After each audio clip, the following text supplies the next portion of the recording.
Greetings and salutations, and welcome back to the channel for this special Thunderbolts open spoiler discussion. Now, in case the title was not clear enough for you, we are going to be discussing the new Marvel film Thunderbolts in open spoilery detail. So if you do not know what happens in Thunderbolts, if you have not seen Thunderbolts yet, if you don't want to know what happens in Thunderbolts, this is not going to be a safe place for you.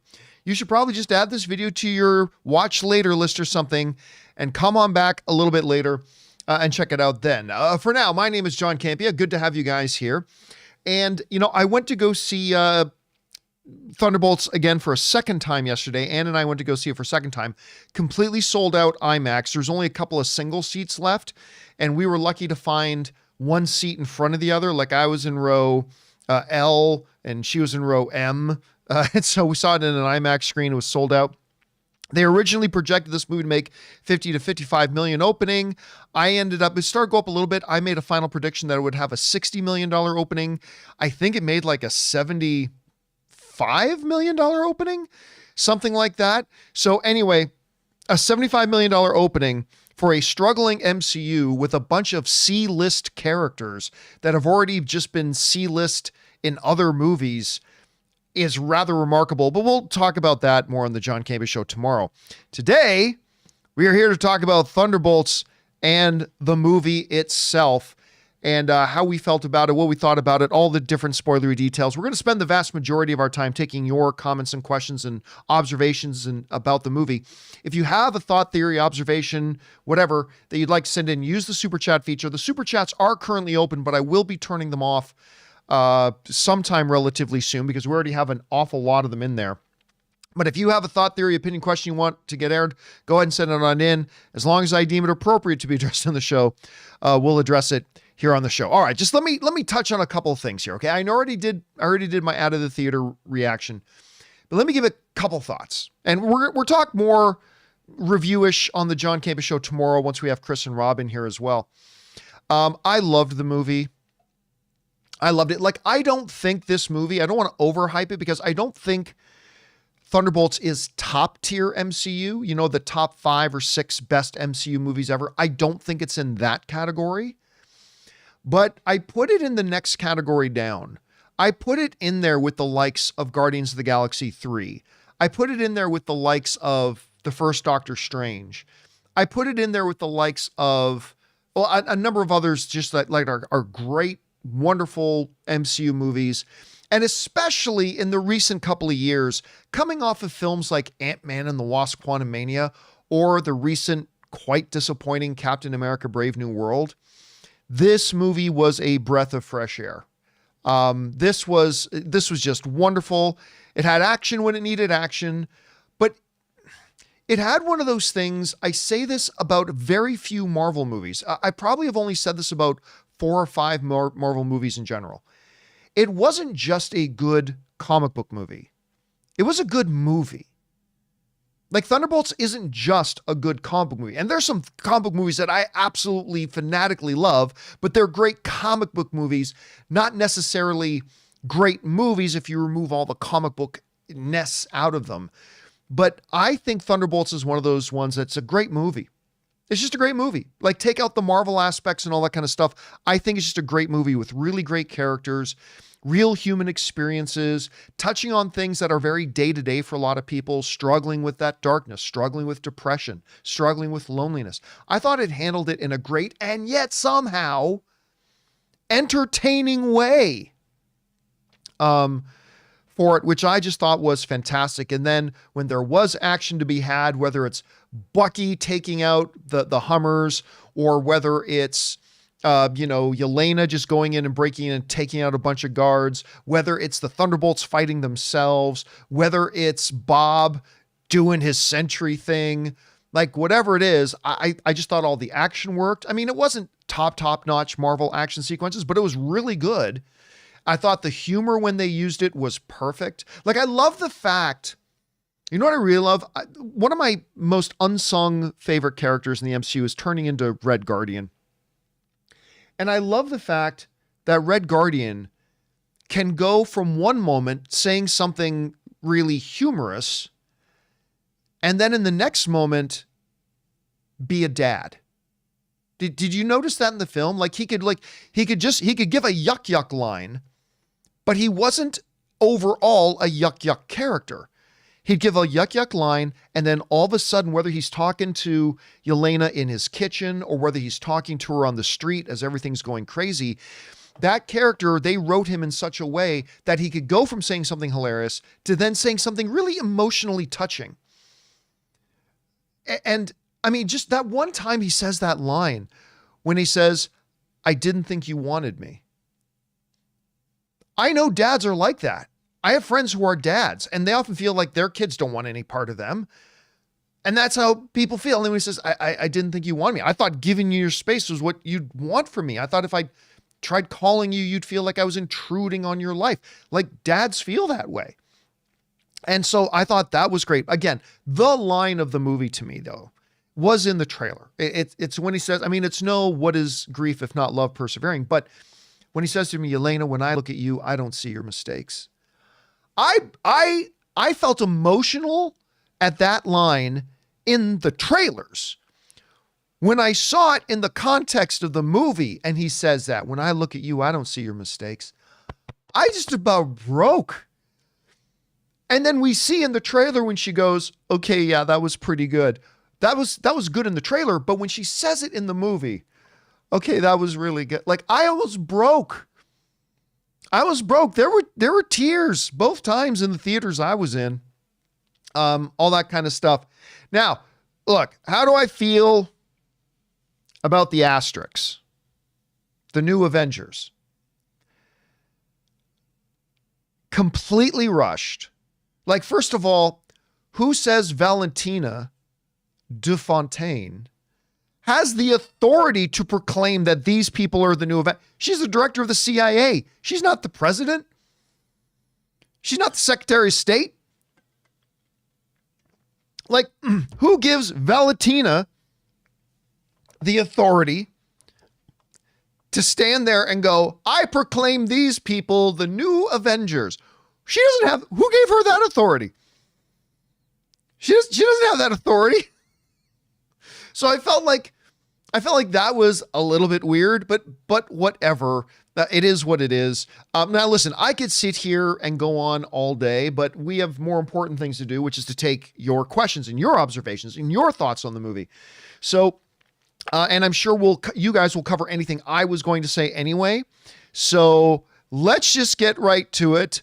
And we'll go in and we'll start off here with Anthony C. Writes, "Daddy, I'm so alone. Dan, Florence nearly got me." I'll tell you what, the thing that really got me about this movie was the pure emotion of it. You know, the depression, but also when she's like, when she says that line, which if I read that line on a script, "Daddy, I'm so alone," I would have thought that seems cheesy. But the way Florence Pugh delivers it, again, it emotionally breaks you. I just thought she was great playing the snarky badass and great playing the really emotionally fragile, vulnerable, hurting girl. And I thought she played both sides of that great. I thought she was wonderful at that. All right, Johnny Got Lost writes, I knew it. I knew there would be some form of Avengers. My first guess was Dark Avengers. I know you doubted it. How do you feel after the reveal? Again, I don't like the way they did it.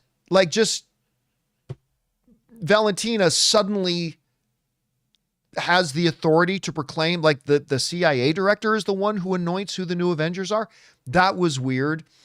I also think it would be very odd for, a guy like, for them to proclaim the new Avengers and have a guy like Walker, who is a character I'm starting to like a lot. But like, again, he was filmed nationwide having a rage fit and murdering an innocent man in the streets and humiliated. And he gets to be an Avenger?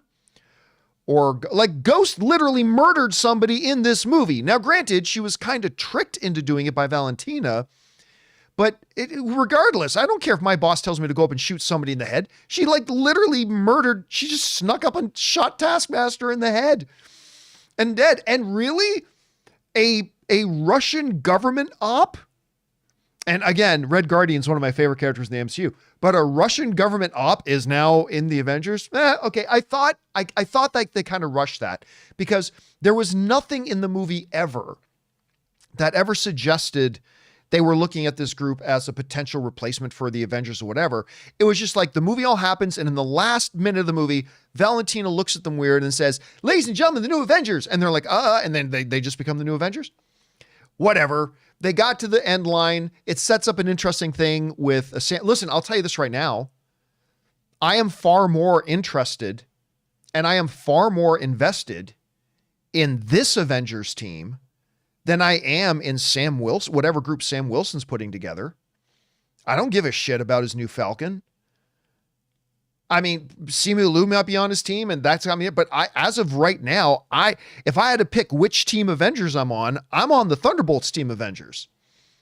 I am. So anyway, but that's just me. All right. Next up, we go. Al writes, Thunderbolts or James Gunn's Suicide Squad. Oh, I put those two on the same tier. I thought James Gunn's Suicide Squad was magnificent. Again, not the best, but I thought it was absolutely wonderful. It's kind of the same way I feel about this one for different reasons. They're two very different movies. They approach things differently. Their stories are very different, but I would say that I like this one every bit as much as I like James Gunn's Suicide Squad. And you know how much I love that. All right. Next up, Logan Sloan sends in a $50 super chat. Logan, thank you so much, man. Thank you for supporting us on that level, dude. And Logan writes, theory about the post-credit scene, and maybe it's a stretch. a little Reed Richards joke there. Anyway, but what if it's not the Fantastic Four in that rocket, and instead it's Doctor Doom? And how he wound up in that rocket is explained by the end of Fantastic Four. Again, maybe silly, but it's fun to theorize. Listen, I don't think me and a friend of mine had that exact same discussion. We were talking about like, what if it's Doctor Doom in there? Now, the reason I'm going to guess it's not Doctor Doom in there, and it could be, but is that I don't believe Doctor Doom is going to be in Fantastic Four at all. And if he is in Fantastic Four, I think it's just going to be a quick post-credit scene. And for that reason, I don't think that's going to end up being Doctor Doom in that ship. Now, I think it's most likely that it is the Fantastic Four, but it could be Doom. It could be other people. It could be somebody else entirely. Right? For all we know. We just don't know. So, could it be Doom? Could be, but I think it is most likely that it is the Fantastic Four. Not to mention, when the rocket comes up on screen, even before they put the rocket on screen, boom, boom, boom, they start playing the Fantastic Four music. Dun, dun, dun, dun, all that kind of stuff. So I think it is going to end up probably being the Fantastic Four themselves in that rocket. But again, it could be Doom. But the only reason I'm guessing it's not is because I don't think Doom's even in Fantastic Four. So that would be kind of weird for him to be in there when he isn't going to be in much of the movie. At least that's my guess. We'll find out though. Anyway, Logan, again, thank you so much for supporting us on that level, dude. Appreciate that very, very much. And let's see if we find out if your theory is right or not. All right. Next up, Collins E writes, I've seen it 3 times so far. In each showing, people gasped when the little girl was voided. Dude, I was one of them. When that was so perfectly directed, that was so perfectly set up. Red Guardian rushes in there, saves the girl, and goes, "You are all right, little one," or whatever it was he says. And then, boom. And she's voided. I don't know what else to call it. I like that phrase, voided. I was like, damn, like I'm in the movie theater. I'm like, damn, like, oh my, they just killed a little girl. Like right when he says, like, you want to feel deflated. In sports, there's like times you can just totally deflate another team, totally discourage another team where like, yay, we just hit this big 3-pointer and we're right back. Oh, then you just came down and shot your own 3-pointer, right? Like really, it's like, yes, we're doing it. We're saving people. Boom. Little girl gone. And I was like, I was like, oh my God. Like, yeah, that got me, dude. That really did get me. All right, next up, we got John K. who writes, love the movie. I understand why they didn't show it in the movie, but I'd love a YouTube/Disney Plus extra thing showing the rest of the team's void rooms. You know, it's funny because Ann and I think it was the second time we walked out of the movie, we said, you know, what did their void look like? And I thought about that. And would I be interested in it? Sure. But was it necessary to take up more screen time? I don't think it was. We got the point because we saw it multiple times with Yelena. We got to see it with John Walker. There was really, it would literally just be doing it for the sake of doing it. And I think it would have slowed the movie down. And listen, we already saw Ant-Man 2, right? We know Ghost's trauma and her past. I mean, Red Guardian, I'm sure he had to do a lot of nasty stuff for his government. So would it have been interesting to see it? Yes. Do I think it was the right decision not to just lengthen the movie just to throw that in? Because we already know what happens. Like, we know what happens in those rooms. It wasn't necessary for the story of the movie for us to know their individual traumas that they got to revisit. We already know that they revisit their own trauma. That's all we really needed to know. And we got an illustration of it with Yelena twice, and we got an illustration of it with Walker. So I was perfectly happy, actually, that they moved on from there and didn't use that. But again, I'm not going to lie. If they drop bonus scenes on YouTube where it shows what their individual void rooms were like, I'd watch it on YouTube. For sure I would. All right. John K. also writes, separately, wonder what Spidey/Daredevil/Kingpin saw. You know, a lot of people were wondering if Mayor Fisk was going to be in this movie because a part of it takes place in New York. And I said, they're not going to have Mayor Fisk. They announced a couple of years ago very quietly, and not a lot of people paid attention to it. But they kind of dropped the hints that they were going to be separating the movies from the shows a little bit more. Not creating completely separate universes or anything. But they kind of did drop the hint that they were going to be making the Disney Plus shows really more standalone. And so, yeah, even though a lot of it takes place in New York, you'd think Daredevil would be there. Wait a second, isn't this city under martial law right now? Isn't Mayor Fisk prohibiting masked vigilantes? How come when the Thunderbolts are out there, why isn't Mayor Fisk's anti-vigilante squad going in there and arresting them? We're just going to have to accept comic books tell stories separately, and they're going to probably keep that pretty separate. All right. Next up, we've got Gnome, who writes, best MCU movie since Guardians 3, in my opinion. Great writing. By the way, how awesome was the art in the credits, and the Avengers theme at the end gave me goosebumps. I don't think I like this movie more than I like Deadpool and Wolverine, but I like Deadpool and Wolverine for completely different, like that was a totally different type of movie. That's like a straight up just action comedy. The art in the credits was wonderful. It was really good.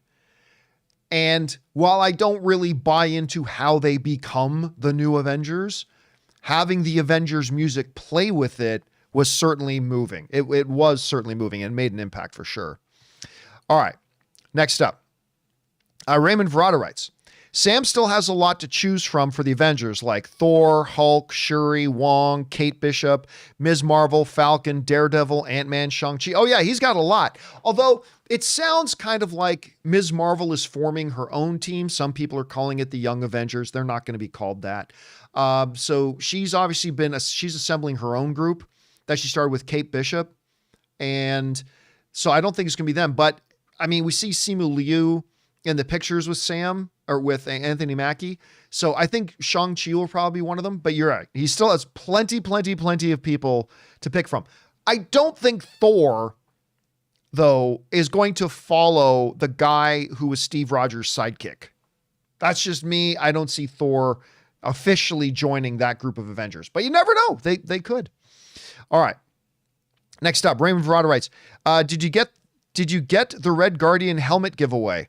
I didn't even know about a Red Guardian helmet giveaway. So no, I did not get the red helmet, but I'd want one. I desperately want one, Raymond. Raymond also writes, get Louis Pullman to play the Bob on Sesame Street. He would be a good Bob on Sesame Street. I missed Bob. All right, Andy writes, didn't know Tulsi Gabbard was in the movie. I can't believe she leaked her Sentry plans and covert black ops through a Signal group chat. By the way, I don't know who Tulsi is. Is that the girl who played Valentina's assistant? She was in Blocked. Remember that John Cena comedy, Blocked or Cock Blocked? If that's who we're talking about, I don't know if Tulsi is the one we're talking about, but if that is, and a little bit of contemporary political joke there that I do like. That's really good. All right. Next up, we've got Suthius who writes, 1 of 3. Val said something along the lines of, we can either be good or we can change the world. It got me thinking of another character with the same mindset. After the movie was over, I realized she was paralleling Cecil. Yeah, we can either be the good guy or we can save the world. We can't be both. Seeing a bit of her backstory was very surprising. Now I understand her motives and her character a bit more. That's always a plus in my book. Yeah, when she says, I mean, she has a couple of great lines there. One, she says, what is it? Righteousness without power is just an opinion. That's a powerful line. You can agree with it or disagree with it, but it's a powerful statement nonetheless. Righteousness without power is just an opinion. I thought that was really good. And the whole line of there's bad guy and there's the worst guy. And that's not unique to Valentina. We've heard other characters in movies echo a similar sentiment, right? Like it's sometimes it's choosing the lesser of two evils, you know, all that kind of stuff. And I loved the fact that that we got to see a bit of her background trauma because it humanizes her, right? She's not just the one-dimensional mustache twirling villain. I'm going to dominate the world. But by showing us her trauma void, it humanizes her a little bit to understand it's like, crap, you know, almost every villain starts off as an innocent kid. And like she went through something horrific as a child. And again, it's not saying that it justifies anything she did, but it does humanize her a little bit and makes the character more interesting. So I did like that a lot. All right. CJ Rebirth writes, Yelena, it's your dad. Don't go in the vault. Okay. I laughed so hard. And Anne, that was for Anne, both times we saw the movie, that is the point when she laughed the hardest. Like when Yelena's laying there in the dirt with Ghost and with Walker, and she realizes it's her dad. She's like, oh no. And she's like, starts covering her face. I laughed my ass off. Yelena, don't go in there. Valentina's going to fry you or whatever it is. First of all, you know what nobody notices? That her dad literally drove across the country to try to help his daughter. Without sleeping, drove all night to try to go help his daughter. I think that was great. But yeah, like her reaction, you know what it reminded me of? It reminded me a little bit of Spider-Man. What was the name of the first one? Into the Spider-Verse? When Miles gets out of his dad's car and goes into school, you gotta say, I love you too. And his dad, and he's like so humiliated, embarrassed. I don't know. Yelena's reaction to that totally killed me. I laughed my ass off. I just thought it was great.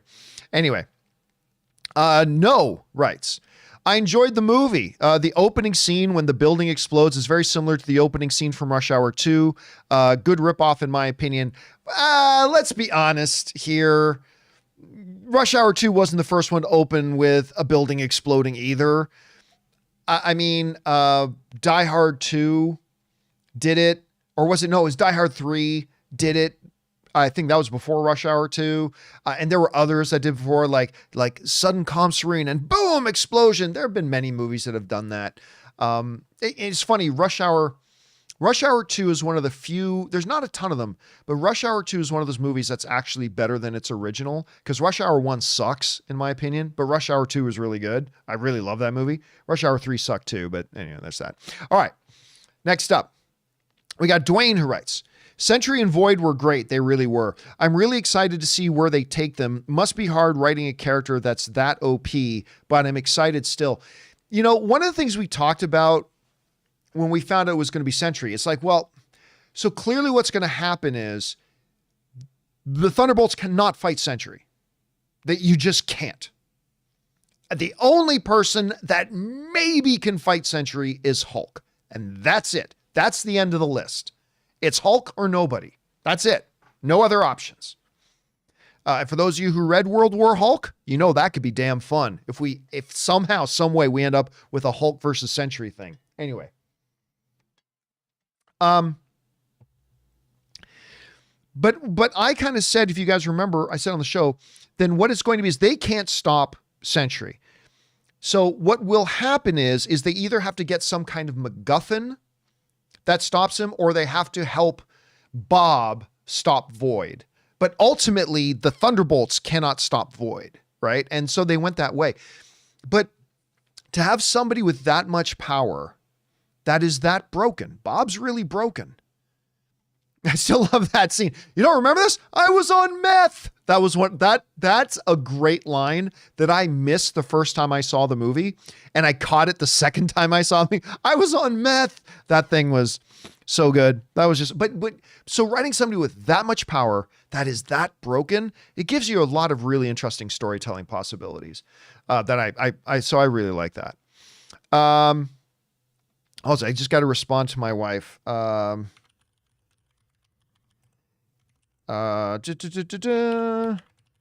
My wife is at Disneyland right now, which I really don't go to, with her friend Kat. So anyway, respond to my wife. Let's now move on.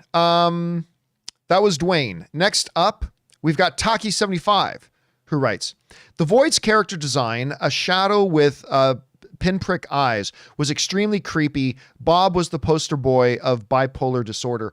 Yeah, I thought the way they decided to approach Void, because, you know, Void has been manifested in a lot of different ways in the comics, like this big, giant, creepy monster and all this kind of stuff. But to them do something, it's actually very simple. Just, it's Bob, but it's basically just a silhouette. It's a blacked out Void, and just those not big glowing eyes, but tiny little, and you know what was really creepy? When Bob's on top of him and doing ground and pound, and you got the little pinprick eyes. When Void smiles, did you guys notice the whiteness of the teeth as he's laughing? As if the whiteness of the teeth really emphasizes him laughing at Bob. I thought that was a great design choice. So yeah, at the end of the day, there's many different ways they could have gone with the design of Void, but I think the way they did it was really good. I like the look of him a lot because it was simple but creepy all at the same time. So I thought they pulled it off. Well done for them. All right, next up. Taki also writes, David Harbour was such a ridiculous comic relief character for the entire movie, and yet he completely sold his big dramatic scene with Yelena. But again, it was multiple times, right? Like, again, in that first scene that she goes to his apartment, several times he goes from really joking to being, like when he realized, like he says something, Yelena, what is wrong? Like he knows something's wrong. And then he, you know, that light in you, like one of the things I love about this character is his ability to seamlessly flow between being really funny, and I think Red Guardian's hilarious, between being really funny and then being very emotionally true at this, all in the same scene. And he can go quickly back and forth. And I'll tell you what, that moment when Yelena walks into the Void and gets voided, his reaction was great. His reaction was great. So yeah, I think he's fantastic. Anyway, next up, Tom writes, sadly disappointed. Not enough focus on anyone other than Yelena and /Sentry, and Valentina fell flat for me, but I like the action and overall tone was great. Here's the thing though. When you look at what the story is, remember, everything needs to be in service of the story. Your characters are in service to the story. Who you cast is in service to the story. When one of the big main story thematically elements is wrestling with depression and worth and stuff like that, then the character you have in your story that's really embodying that, you've got to spend the most time on them. You got to spend the most time on them. If you look at something like Guardians of the Galaxy, where, I mean, most of the time was spent on Peter, but it was balanced out a little bit. But that's because no one character in Guardians of the Galaxy. By the way, another difference in Guardians of the Galaxy is that we had never met any of those characters before. We had never met Drax. We had never met Gamora. We had never met Rocket. We had never met Groot, and we had never met Quill. We had never met any of them. So, and with none of them having a predominant storyline of their own, we got to spend equal time with them. The difference between that and Thunderbolts to me is that Thunderbolts is a movie completely made up of all characters we've already met, other than Bob, right? And so with them deciding that they wanted a big part of this movie, a big part of the story, and I'm so glad they did, was focusing on this issue, mental health, depression, loneliness, stuff like that. You embody that in one character. And if that's what you're doing, then most of the movie has to revolve around that character. That's the way it's got to be. That's the way it should be. If you don't, then you start diluting the story if you don't, then you're sacrificing story to serve the characters. Characters need to be there to serve the story. And if you give primacy to the story, and your story is going to be one of that, then the character that is embodying that needs to have most of the narrative attention, right? So I think again, we've met Ghost. We've met John Walker. We've met Red Guardian. It's not like we don't know who these characters are and we have to get introduced to them, right? And you know what? Valentina could have been a better villain. I agree. 100% agree. I think that's a common thing a lot of times when you're looking for a weakness in a Marvel film. Not all the time, but you can usually look at them not having great antagonists. Yeah, you've got your Killmongers, and yes, you have your Thanoses, and you have those. But for the most part, and I think Marvel does this on purpose because they want the emphasis to be on their heroes. But yeah, I agree. Valentina, while I think Julia Louis-Dreyfus was great, Valentina was not a great antagonist. She wasn't. She served her purpose. She served her function. But I agree. She could have been better. The character could have been better at any rate. All right. Luis writes, "You're Captain America. Huh. You're an asshole." That was a great line. He's like, "You were Captain America and you're an asshole." I mean, Bob was great, dude. That was a great line. All right. Arpan writes, "To grow old in Letter in WandaVision." Let me try this again. "To grow old in Letter in WandaVision broke me. And Yelena telling Bob, 'I'm here. You are not alone,' healed me." Sun Lux score was peaked there. By the way, the music in the movie was fantastic. The music in this movie was fantastic. I loved the music in the movie. And there were several moments. I especially loved it. Like when she first meets him, he says, "What do you do with that void, with that darkness?" She goes, "You just got to push it down. Just push it." Because that was obviously the most awful advice. But when she's talking to him in there at the end, she goes, "We need to let it out. We need to spend time together." That really got me. We need to spend time together. You got to be with other people. We are made as social creatures. And it's okay to be a bit of a loner, and it's okay to be more introvert. But even those of us who are loners and more introverted, we need to spend time together with people. Anyway, when she's saying that to him, again, there are so many moments in this movie that really emotionally got me, like a lot. And that was definitely one of those lines for me. All right. Thanks, Arpan. Next, Tom writes, "Bob and Yelena scenes were amazing / emotional. 100%. Every single one of them." I especially like it when they're fighting and when the troops are coming in and she's trying to fight them and she's trying to keep Bob behind her and he keeps getting out of the way. She goes, "Okay, that's it." And she literally ties him to her to keep him behind her. I thought that was really great. All right. Next up, Fangblaze 71 writes, "We all knew Taskmaster wouldn't last long, but dang, you'd think she'd at least make that mask bulletproof. Ghost offed her like it was nothing." Yeah, I mean, again, you're right. We all went in to Thunderbolts knowing that Taskmaster wasn't going to be in a lot of the movie, right? She's like in many of the Thunderbolt shots in the trailers, she's not there. So we knew she wasn't going to be in much. But we also didn't need her around much longer, right? I like the fact that one of the targets got killed, because I think that actually makes it a little bit more believable. It's like if all these trained killers go into a room and not one of them is successful in offing one of them. So I think having one of them bite it, I think that was a good idea. You know, I'll bet, I don't know this for a fact, but I'll bet you anything that in the original idea for the movie, they weren't even going to have Taskmaster at all. And that they probably looked at that scene and said, really, they all go into the room and they all make it out completely unscathed? And I bet, again, I don't know this. This is just me theorizing, but I'm willing to bet that they decided, well, let's put in another character that doesn't make it out. And so they put in Taskmaster and out she went. All right. Next up, Taki writes, top quote, "We are losers and we were losers and we just lost." I also, like, every time she says, like when Ghost is saying, "Hey, I recall you got your ass beaten more than mine did." She goes, "Yeah, I suck." There are several times in the movie when Elena just goes, "We suck," or totally suck. I don't know why. Every time she would say it, I would laugh hard. Like I would laugh my ass off every time she would say, "Yeah, we suck. We're losers and we just lost." I mean, but then again, I don't think Valentina's wrong. I think if the OG Avengers walked into that room with Valentina and Bob came down the stairs,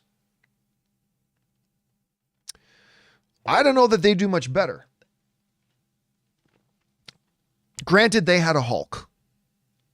So maybe a little bit, but yeah, it would have been rough. So I think she was being a little hard on herself there. All right. Fangblaze writes, "The score and cinematography was surprisingly great in this movie as well. That music when Bob first took flight had me feeling like I was flying too." And it looked fantastic. It is difficult to make flight scenes look awe-inspiring to me. You know, one of the best movies ever to do it? Like just the flight felt real. Like if I was on the ground and somebody and you're never going to guess what movie I'm going to say. I'm going to give you guys in the live chat just a quick, see if you can know what movie I'm going to say. The movie that to me really got the idea of the awe-inspiring nature of like seeing somebody literally fly through the air and it making it feel incredibly real and incredibly visceral. It's not Man of Steel. It's not Hancock. Some people are saying Hancock. Some people are saying Man of Steel. Oh, somebody got it. Yes, Trent got it. Chronicle.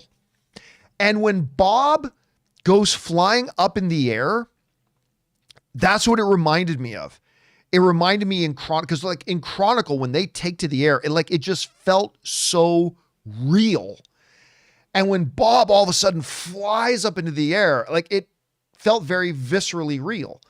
And that's kind of what added to the whole oomph of the scene, I think.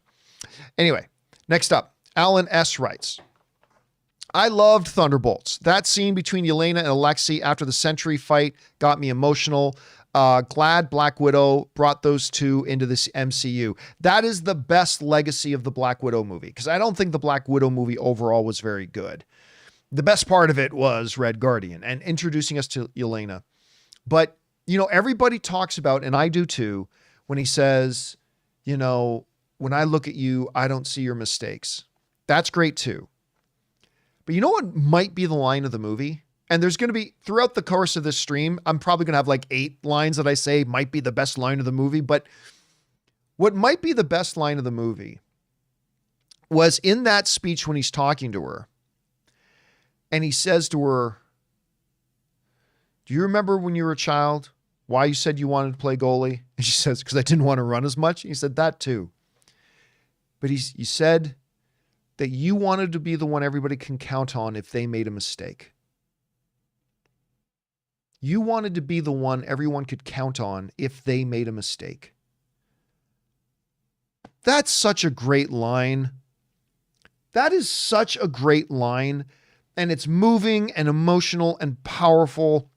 And I loved it. I loved the line. I thought it was fantastic. And that whole scene, there are so many good lines in that one discussion between Alexei and Yelena. It was so good. All right.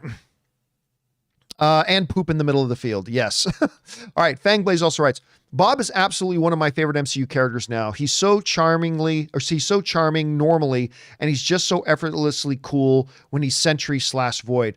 I'll tell you what, man, when that cold, it's a great example. It harkens back to Captain America, the First Avenger. When those conversations are going on, you give the wrong person power. You give power to somebody who can't handle that power. It's going to do bad things. And Bob's a good guy, right? Broken, yes. Messed up, absolutely. But he's a good guy. But even Bob, you suddenly thrust the powers of a god on him. And he turned kind of nasty. Like, he's talking to Valentina. Granted, Valentina's the bad guy, but still talking to Valentina. Why should a god listen to anybody? And he decides he's going to kill her. He puts her against a wall. He's going to choke her out. And he's beating the crap out of all the new Avengers, all the Thunderbolts. And like Bob can't handle that power. And so again, just the complexity of the character makes him fantastic. I love the character. I cannot wait to see how they use him moving forward.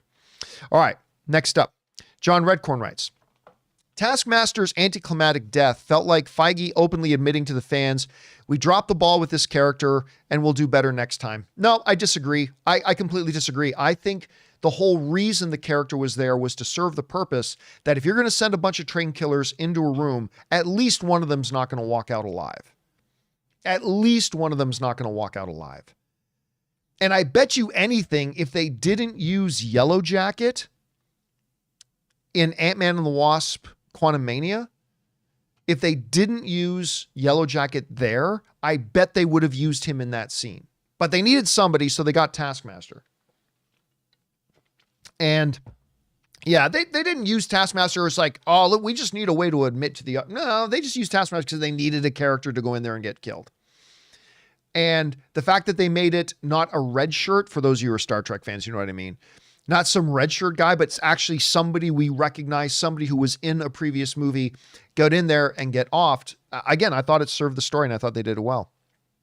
All right, next up, Isaac Meckler writes, hey, John, who do you think is on Sam Wilson's Avengers team? Well, obviously, Falcon. Look, I'll be straight up. I don't care about Sam Wilson's Avengers team. I really don't. I was having a hard time. Listen, I said from day one, when they were hinting that Steve Rogers was going to be gone, I firmly believe there should not be another Captain America. Steve Rogers is Captain America, period. End of sentence, done. That's it. And people would say, Bucky should be the next Captain America. No, Bucky should not be the next Captain America. Sam should be the next Captain America. No, Sam should not be the next Captain America. I love Bucky and I love Sam's character. I love the actors playing both of them. But Steve Rogers is Captain America. And if Steve Rogers isn't there, then Captain America's not there. It's that simple. It's not a job position that the U.S. government gets to fill. Anyway, but that's just my thing. That's just me. But I do love Anthony Mackie and I love the Sam Wilson character.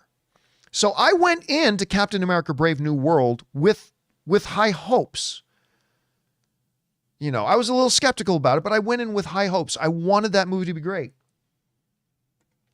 And to win me over. Like, there have been many movies that I've gone into not liking the premise, but I'm open to being won over, and the movies have won me over. Captain America Brave New World did not, and I would be lying to you if I told you I cared about Sam's Avengers group. I really don't. I could sit here and lie and tell you, yay, I totally am, but I'm actually not.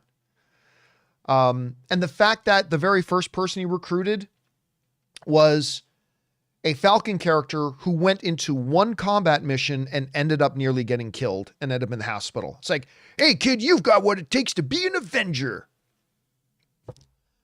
Sure. Whatever. I mean, so like maybe they got Simu Liu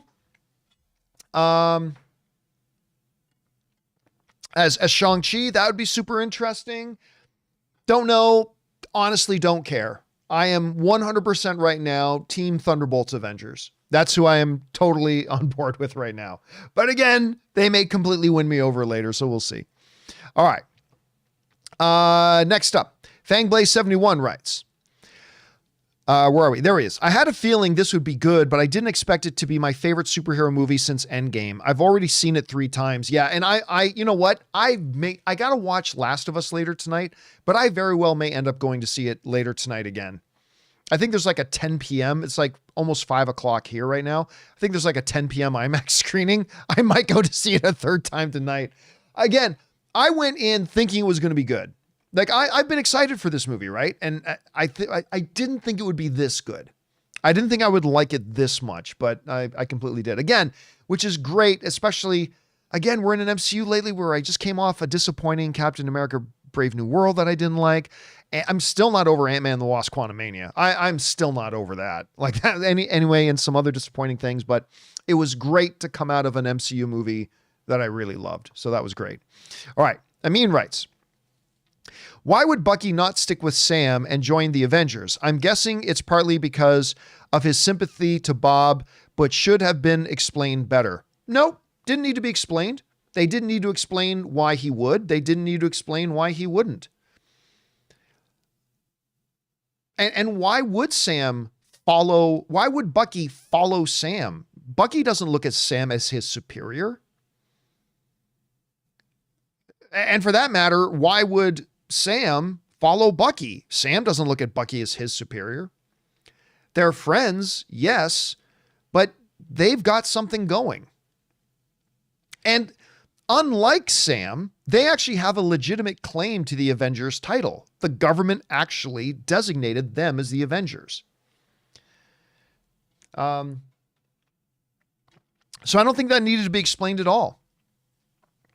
I don't think you don't have to explain everything, right? Just the notion that they said, I did talk to Sam. It didn't go well. Okay. So there's friction there. I'm sure that friction will be explored, but I don't at all feel, especially for a post-credit scene. It was just a post-credit scene. Like you don't need to do some kind of big setup for a post-credit scene. So it was clearly in and of itself meant to set up something that's going to come later. So we'll worry about that then. Anyway, next up, Watson Duncan writes, hey, John, first time writing in from Glasgow. Oh, thank you for writing in, man. I just love David Harbour. Hopper is my favorite character out. Every time Red Guardian was on screen, I laughed. David Harbour is such a welcome addition to the Marvel Cinematic Universe. As Red Guardian as a character is such a welcome addition to the Marvel Cinematic Universe.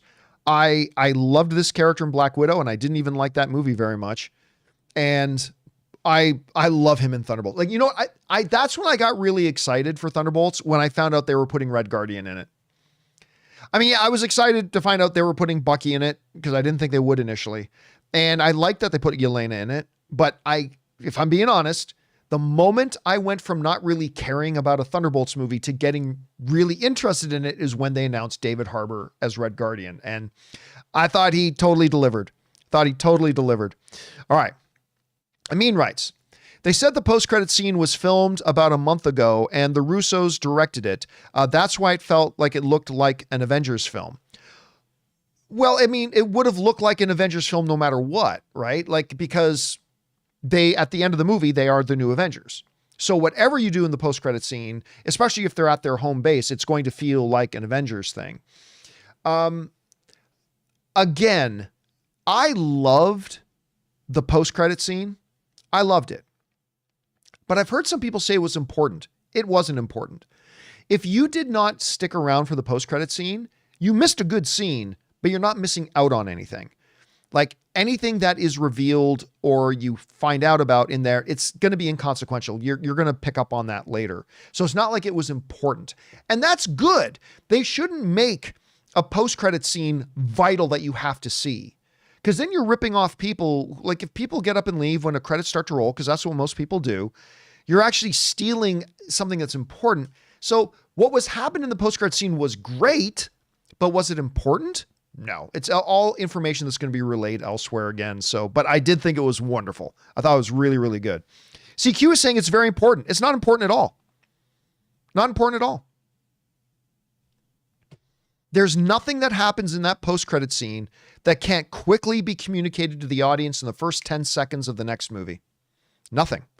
And nothing in that post-credit scene changes or alters the way we saw the Thunderbolts movie that just watched. So it's really good and it's super entertaining and I loved it, but it wasn't important, right? It's not like, oh my God, if you miss the post-credit scene, you just don't know what's happening now. You just have no idea what's going to happen now. It's really not important, but it was really fun and I really loved it. All right. Next up. We've got Fangblaze, who writes, "Gotta hand it to the press crew and Val at the end, setting up the meeting so fast. It was literally 30 seconds after all of New York got voided." Okay. Now, I think that whole thing about them suddenly rushing, ladies and gentlemen, the new Avengers, I think that was all rushed. I don't think that was done very well. But she had been organizing, remember, that press day since the night before.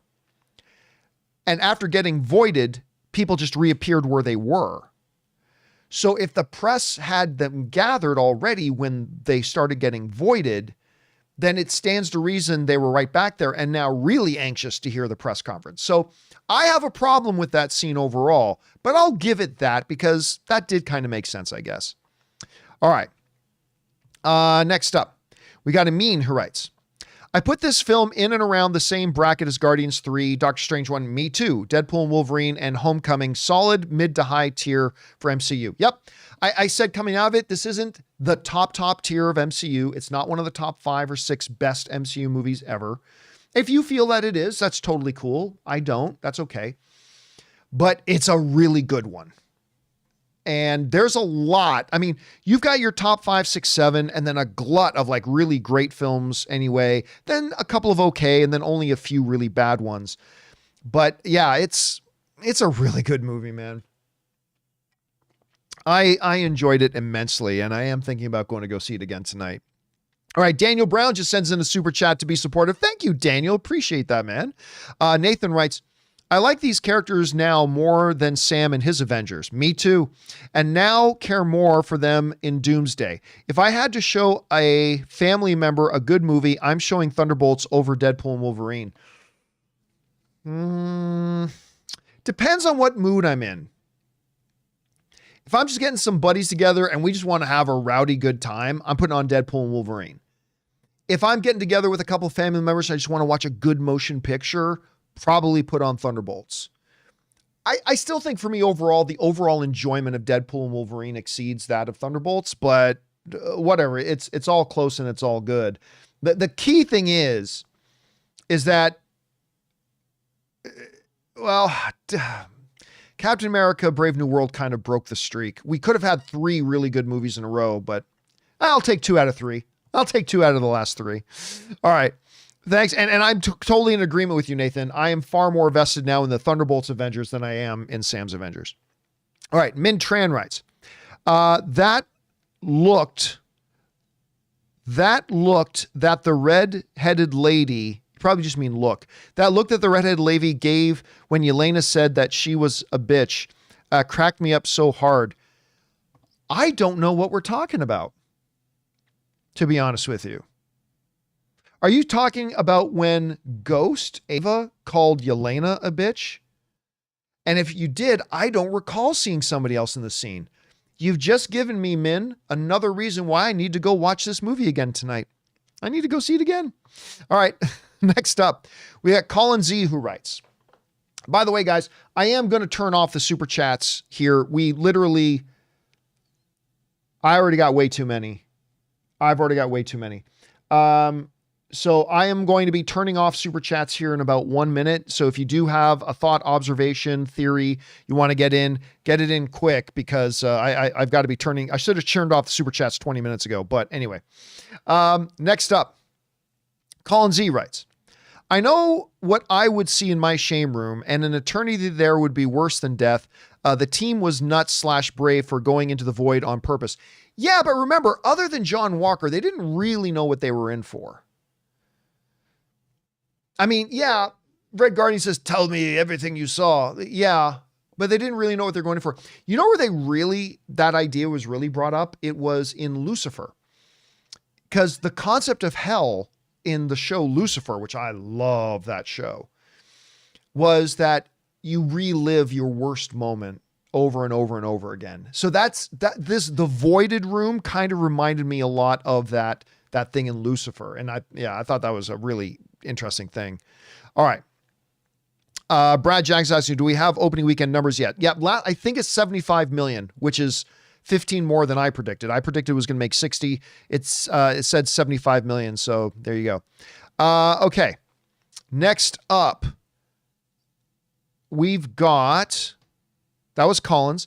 Now we've got Attack of the Mushi writes, I think it's reasonable to believe Sam can/did trademark the Avengers. He's Cap, a team member since 2015, and seems to be better financially as the Falcon and Winter Soldier was in 2024.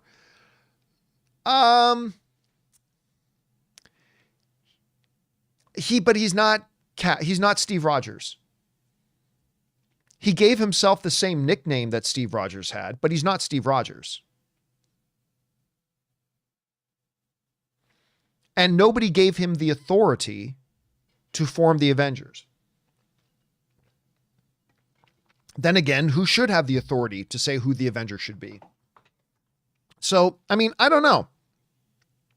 I liked when Red Guardian says, Sam Wilson is a dumb, litigious man, but I am smart. I love that. That was great. All right. Next up, we've got Fangblaze71 who says, I'm curious to know how the team will play in the upcoming movies. If they'll stay named the New Avengers or be forced to change the name by Sam and his team. Oh, look, we all know what's going to happen. They're going to merge teams. We all know that, right? Like, is there anybody who doubts that? Right? Like, the two Avengers teams are going to be put together to make like one big Avengers team, right? Like, does anybody doubt that that's what they're going to do? I think it's pretty clear that's what they're going to do. Now, who's going to be the leader of the team? I don't know. It absolutely shouldn't be Sam Wilson, and it shouldn't be Bucky. So I'm not really sure.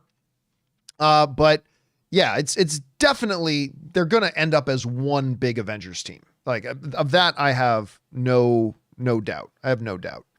All right. Next up, we've got Grant H, who writes, really enjoyed the movie, but I have a gripe about the theaters letting people in late. 45 minutes after the advertised time, 15 into the movie. Shouldn't there be a rule that the screen is closed and no one else is allowed in? It's hard to do that when movie theaters are assholes and you don't actually know when the movie starts. Now, I promise I won't spend 20 minutes ranting on that right now. But when all the movie theaters are assholes and they don't actually let you know when the movie starts, they tell you 7 o'clock, could be 7:20, could be 7:15, could be 7:30. Could be 7:35.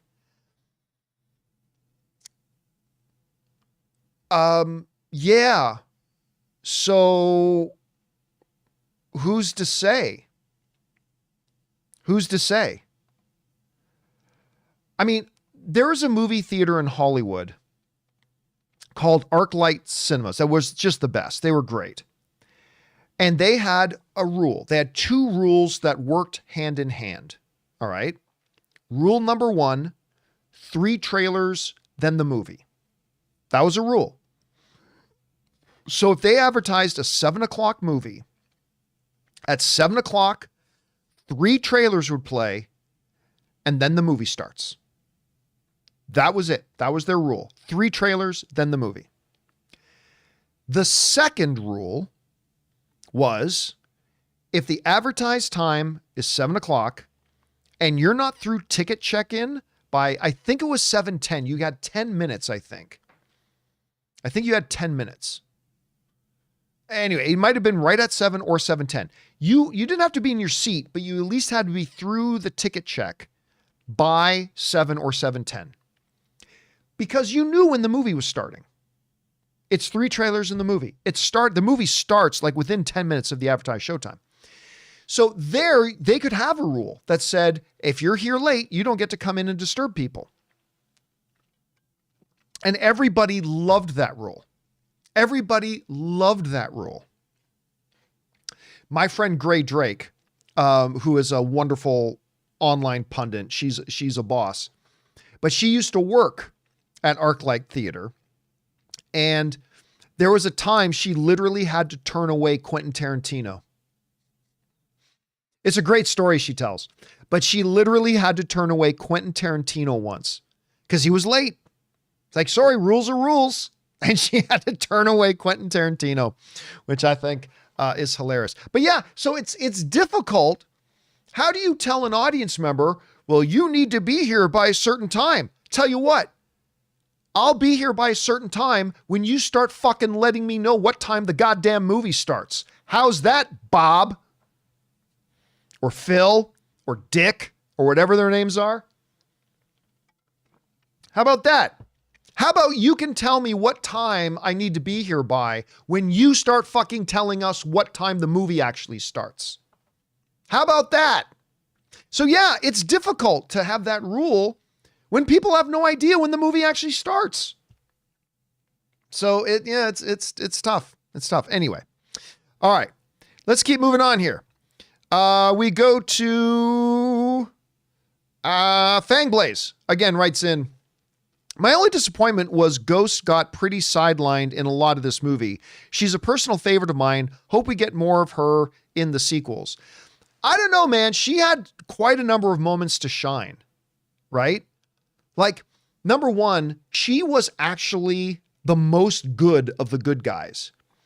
Right from when they're in the incinerator, she gets out. She could have abandoned them. Nope, she comes back. Next, she got out when the soldiers were attacking. She was supposed to get the vehicle. She could have just disappeared. Nope, she actually came back for them. Next, when Yelena gets voided, she's the first one to stand up to the rest of the team and say, she did that for a reason. I'm going in after her. And what if you don't come back? Then we don't come back, but I'm going in after her. They gave Ghost, I think, several big spotlight heroic moments. Like between saving the lady, when the things, like all that kind of stuff. I thought she got her due. I thought they gave Ghost her due.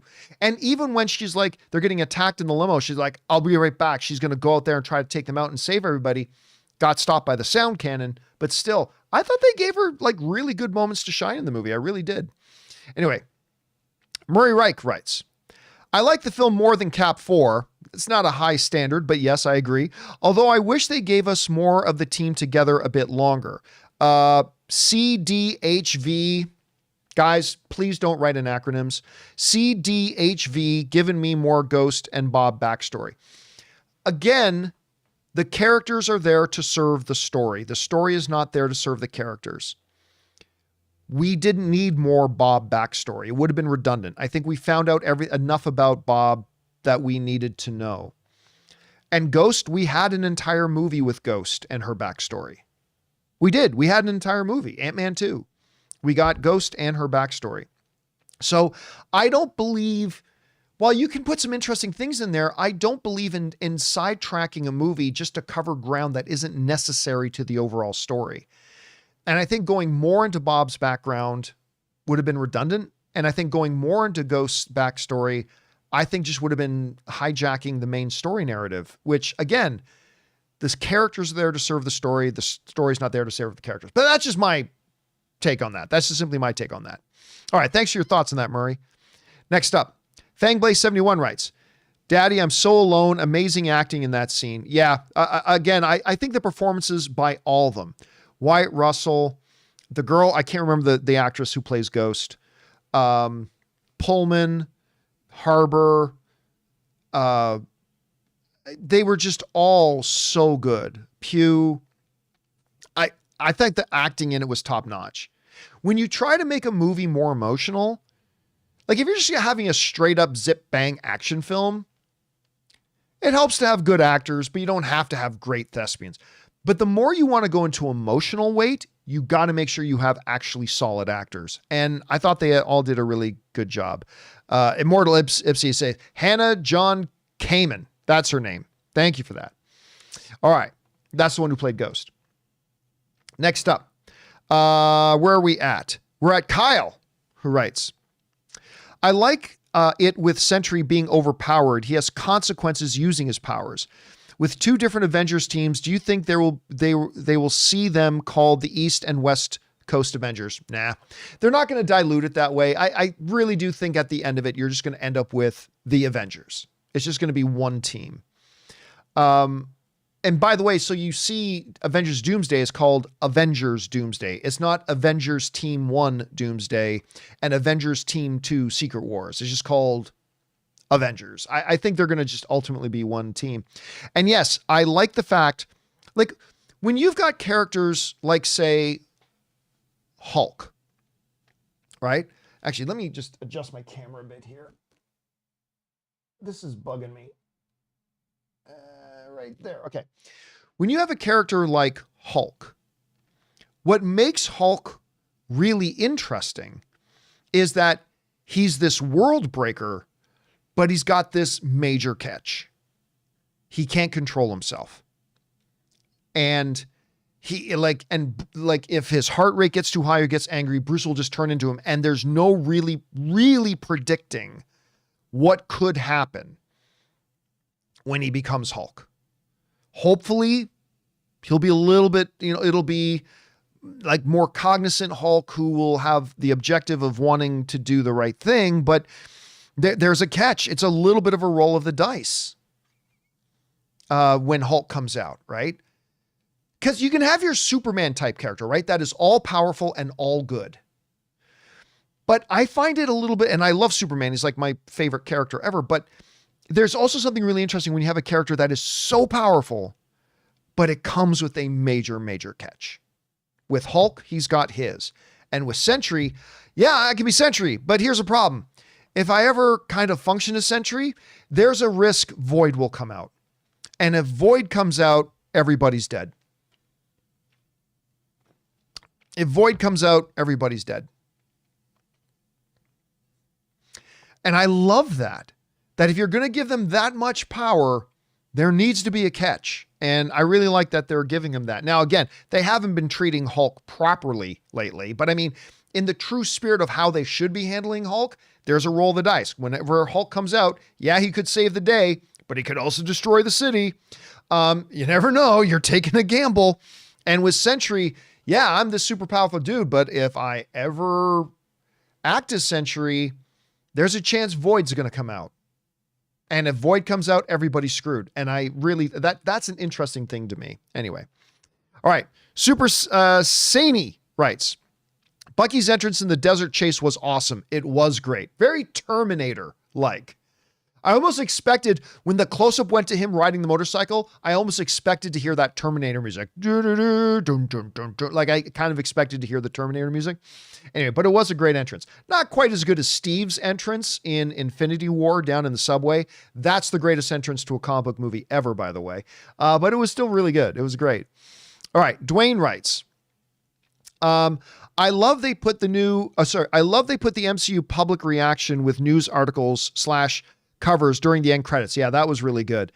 Saying things like "Be Avengers" and stuff like that, meta stuff. Yeah, like the headline, "Not my Avengers," which is totally what people in today's society would say. And, there's a little thing, you know what? I like it. And like all these different headlines. I thought that was really interesting. And it sets up the 14 months later jump, right? When they go into the post-credit scene. And again, somebody brought up a little bit earlier, but the art in all that, and that credit stuff all looked fantastic. I thought the art looked great. All right. Next up, Mr. Graham 91 says, oh, and sends in like a $20 super chat. Thank you, Mr. Graham, for supporting us on that level, dude. And Mr. Graham writes, Yelena's saying, Daddy, I'm so alone. Got me right in the feels. Florence was amazing, and that scene was wonderful. Bob was great. A little strange that Sentry learned his powers in 10 minutes, but I digress. Give me more Void. I've had this argument with people before, and I'll throw it out there again. The argument about why did that person learn their powers so quick? You know, they brought it up with others as well. Sometimes even in Star Wars, like how did Luke literally had a weekend at Yoda's and all of a sudden he's able to have a lightsaber fight with Darth Vader or Rey or whatever. Here's kind of been my argument. My argument about that is instinct. I'm kind of get hooked on watching nature videos sometimes on YouTube, like David Attenborough and other kind of stuff. There's a very interesting creature. I think it's called the cuckoo. Are they literally called the cuckoo bird? Is that what it is? Anyway, I think it's the cuckoo bird. Correct me if I'm wrong. But there's this bird called the cuckoo bird. And what they do is when they're going to lay an egg, they don't want to raise the thing themselves. They're deadbeat parents. So what the cuckoo bird does is they go and they lay their egg in another bird's nest, right? They lay their egg literally they find another nest somewhere that other birds have a nest set up and have eggs in it, and they will lay their egg in that bird's nest so that the baby becomes those birds' problems, right? Now, here's what happens. The cuckoo bird hatches, and trust me, this all is leading somewhere. The cuckoo bird hatches. It's just born. It's literally 1 minute old. And the cuckoo bird instinctually, nobody had time to teach it anything. It instinctually knows to throw the other eggs out of the nest. It hasn't even opened its eyes yet. It has literally not even opened its eyes. It's 1 second old. It hasn't learned anything. But its nature tells it instinctually, even though it can't see, its eyes are closed, find the other eggs in the nest and shove them out of the nest. So you will have those parent birds full attention and full feeding. And that's what it does. So if there was a movie, you say, I don't like how does that cuckoo bird suddenly know that it needs to push the eggs out of the nest? And if it does that, it's never been taught anything. It's 1 second old. It doesn't know anything. The nature of it, right? My argument in like superhero films and stuff like that is that when your body has the makeup it has for whatever reason, then there are simply things that are going to come to you naturally and by instinct. That if I do this, this will happen. You don't know why you know it, but you just do. And I think nature shows us that. Nature shows us that. That just, it's in your DNA. You now know it, just instinctually, you know what to do. Your body has the ability to do something, and somehow you know you can do it. So, yeah, so I actually have no problem with the idea of somebody suddenly being infused with superpowers in the movie and then just being able to figure out and instinctually know how to use it. I have no problem with that because, again, I think that's actually present in nature. Anyway, that's just my little thing on that. And now you know something about the cuckoo bird and their deadbeat parents who never raised them. Anyway, all right. Thanks for that, Mr. Graham. Next up, we've got Corey Kelly, who writes, The Void, being the physical embodiment of depression, felt extremely real to me and others who have dealt with mental health issues. I can't get over how well this movie covers the topic through mainly Yelena and Bob. I agree. I completely agree. I thought the way it dealt with it, and like even just that Void keeps telling Bob, you're always going to be alone. You're always going to be alone. Those things that get whispered in your ears that you hear. I thought in a fantastical comic book movie, I felt like they dealt with that, the issues of mental health and all that kind of stuff really, really well. I thought they did a great job with it. And listen, I'm no professional therapist, but it felt very emotionally true. Very, very emotionally true. And that is one of the many reasons, Corey, that I think it worked well. And by the way, Corey also sent in a $20 super chat. Thank you, Corey, for supporting us on that level, dude. We appreciate that very much. All right. Next up, Robert writes, I totally bought Yelena and Bob's friendship. Loved Alexi's speech to Yelena at the end. Also, Alexi reminded me of the Human Torch with the sponsorship outfit. Best post-credit scene in a long time. Hashtag Fantastic Four. Yeah, and listen, it felt like that might have been the longest post-credit scene. I don't know that. I'm just guessing. That might have been the longest post-credit scene. Maybe I'm wrong. Maybe something else was longer. But that definitely felt like the longest post-credit scene I've ever seen in a Marvel film. Anyway, they gave us a lot, right?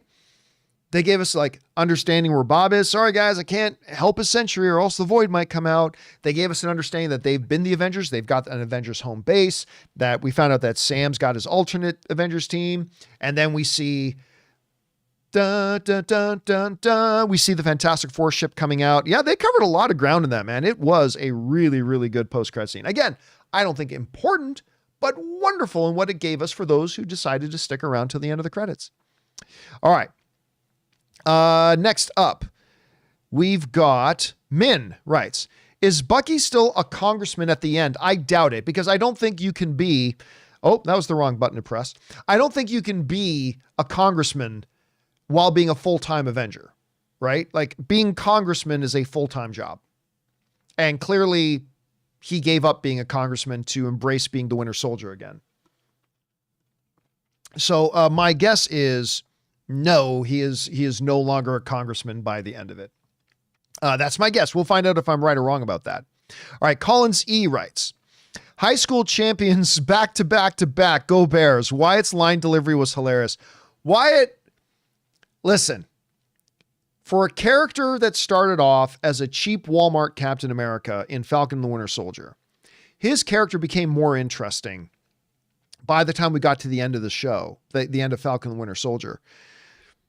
But I really started to appreciate him in this movie a lot, especially when you figure out that he kind of wrecked his own life. And listen, he made, like Bucky says, he made his choices. Like he put himself in that spot. But you still start to feel some empathy for him, even though he's the one who did it to himself. And the interesting thing about John Walker is that through all of his mistakes and being, as Bob would say, an asshole and all that kind of stuff, he really does want to be a good guy.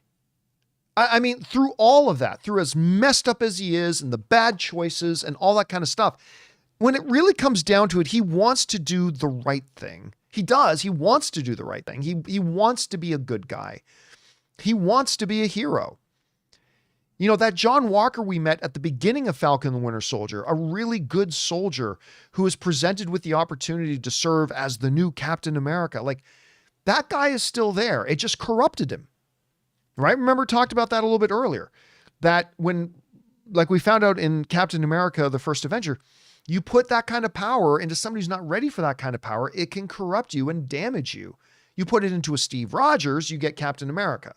So I really think they did well. And that character is one that has really grown on me. It's really, really grown on me. All right. Next up, Min writes, does it feel like a second Civil War is being set up at the end? No. I don't see them literally going to battle against each other. I don't see them fighting and risking each other's lives for who gets to have the name Avengers. If anything, it'll be done in court and they'll have some kind of court ruling or something. But no, I don't think they're setting up another civil war. All right. Next up, we've got Never Lose Your Nerd writes, really enjoyed this movie. Bucky was favorite behind Yelena. I love Pew so much. Wanted to see more regular Sentry fight. Don't like Avengers drama. Yeah, I'm not really big on the Avengers drama myself either. Like finding out, well, Sam's got his team and this is their team. Now they're going to go to court against each other. That feels like the Phantom Menace with trade disputes being at the center. It's like, I don't really care. I don't want to see Avengers going to court against each other. Is what it is. You know what I love, though, is that at the end of the day, Bucky's still Bucky. He's still Winter Soldier. And he's the baddest man in the group, other than Sentry. But like, he literally captured all of them single-handedly, right? He was able to go into the desert, take out the military guys, the contract military guys, and then capture all of the Thunderbolts by himself, right? I like that a lot because Bucky's still the man. I still don't think he's Captain America, but I think Bucky's the man. He's great. All right. Let's see. Next up, Min writes again. When Yelena said only has Alexei left, my thought was, doesn't she have a mother too? Melina Vostokov. She can probably be better at helping Yelena. I'll be honest with you. I've only watched Black Widow once, and that's enough. I don't remember what happened to Rachel Weisz's character. I don't remember what happens to her at the end of it. I can't even remember if she lived or died. I'm sure all of you guys remember. I don't even remember. That's how unremarkable Black Widow was. Again, I don't think Black Widow, don't misinterpret me. I don't think Black Widow was a terrible movie. I don't think it was a terrible movie. But yeah, I can't be bothered to remember what happened to her. So yeah, when she says, you're the only one I have left. Well, what about Mom? Where's Mom? I don't know, but maybe she died in it. Don't know. All right. Next up. Amin writes, what do you think that little girl saw in the void? Oh, I don't know.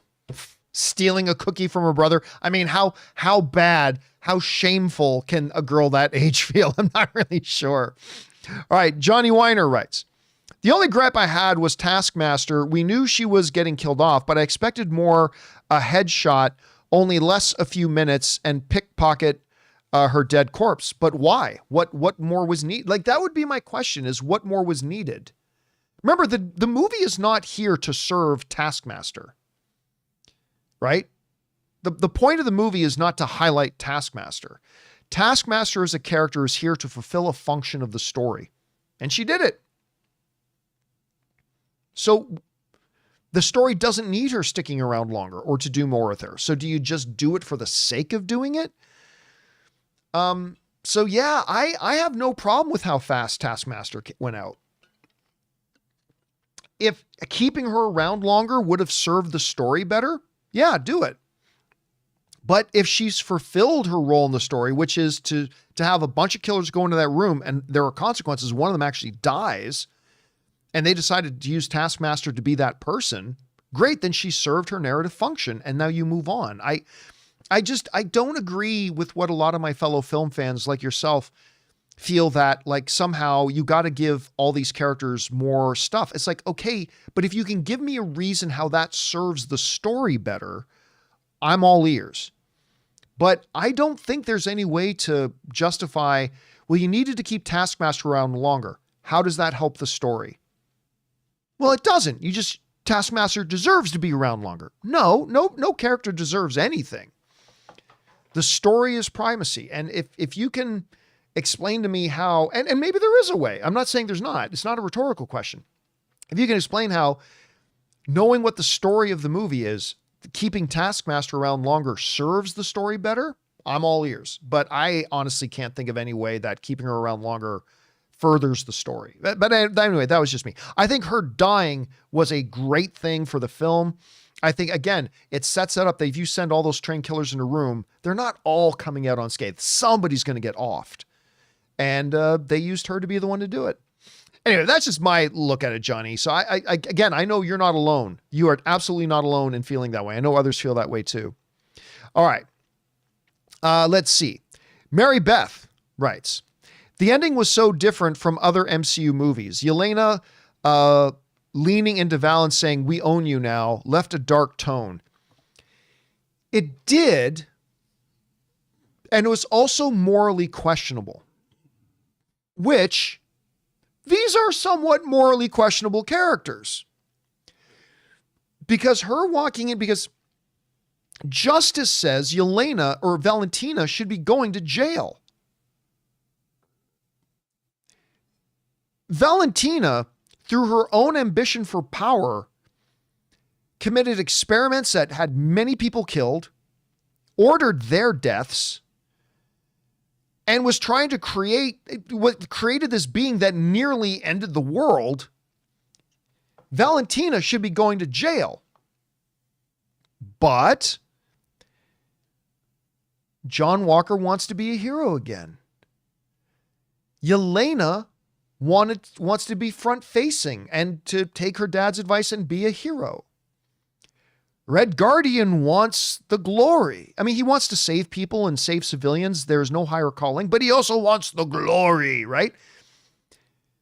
For Yelena to go up to Valentina at the end and whisper into her ear, "We own you now," that's her saying, I want this more than I want you to face justice.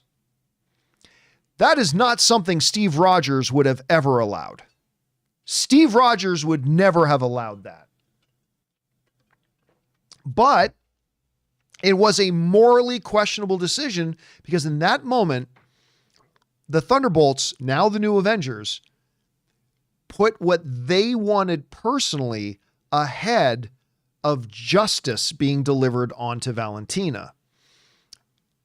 And again, it does kind of make sense because they are morally questionable characters.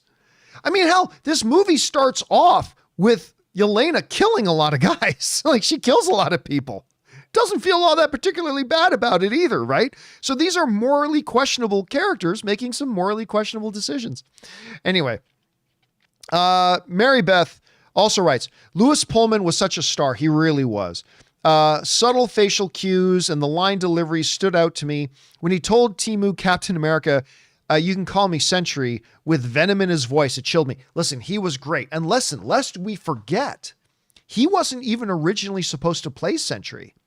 Steven Yeun was supposed to play Sentry. Remember? And because of the delays, his schedule then didn't line up and he went on to do other things. Now, listen, I have no doubt whatsoever that Steven would have been a great Sentry. He would have been an awesome Sentry. But Pullman was great. He was really great in the role. And who knew he had it in him? I mean, yeah, he was fun and fine in Top Gun Maverick, but he didn't have a lot to do. He was really good in this, doing his daddy proud. And just, you know, Lewis Pullman is Bill Pullman's son, who's one of my favorite guys too. And he did great. He did really great in this. All right. Mary Beth also writes in, I'm happy the movie didn't end with friendship solves all, but reminds us that the darkness inside us, the void, is ever present, and you have to learn to control it, not extinguish it. Yeah, but also the big thing to me was, I love the thing that she says at the end. One of the things that she says is that you can't just fix it, right? Like there was no miracle cure for Bob at the end.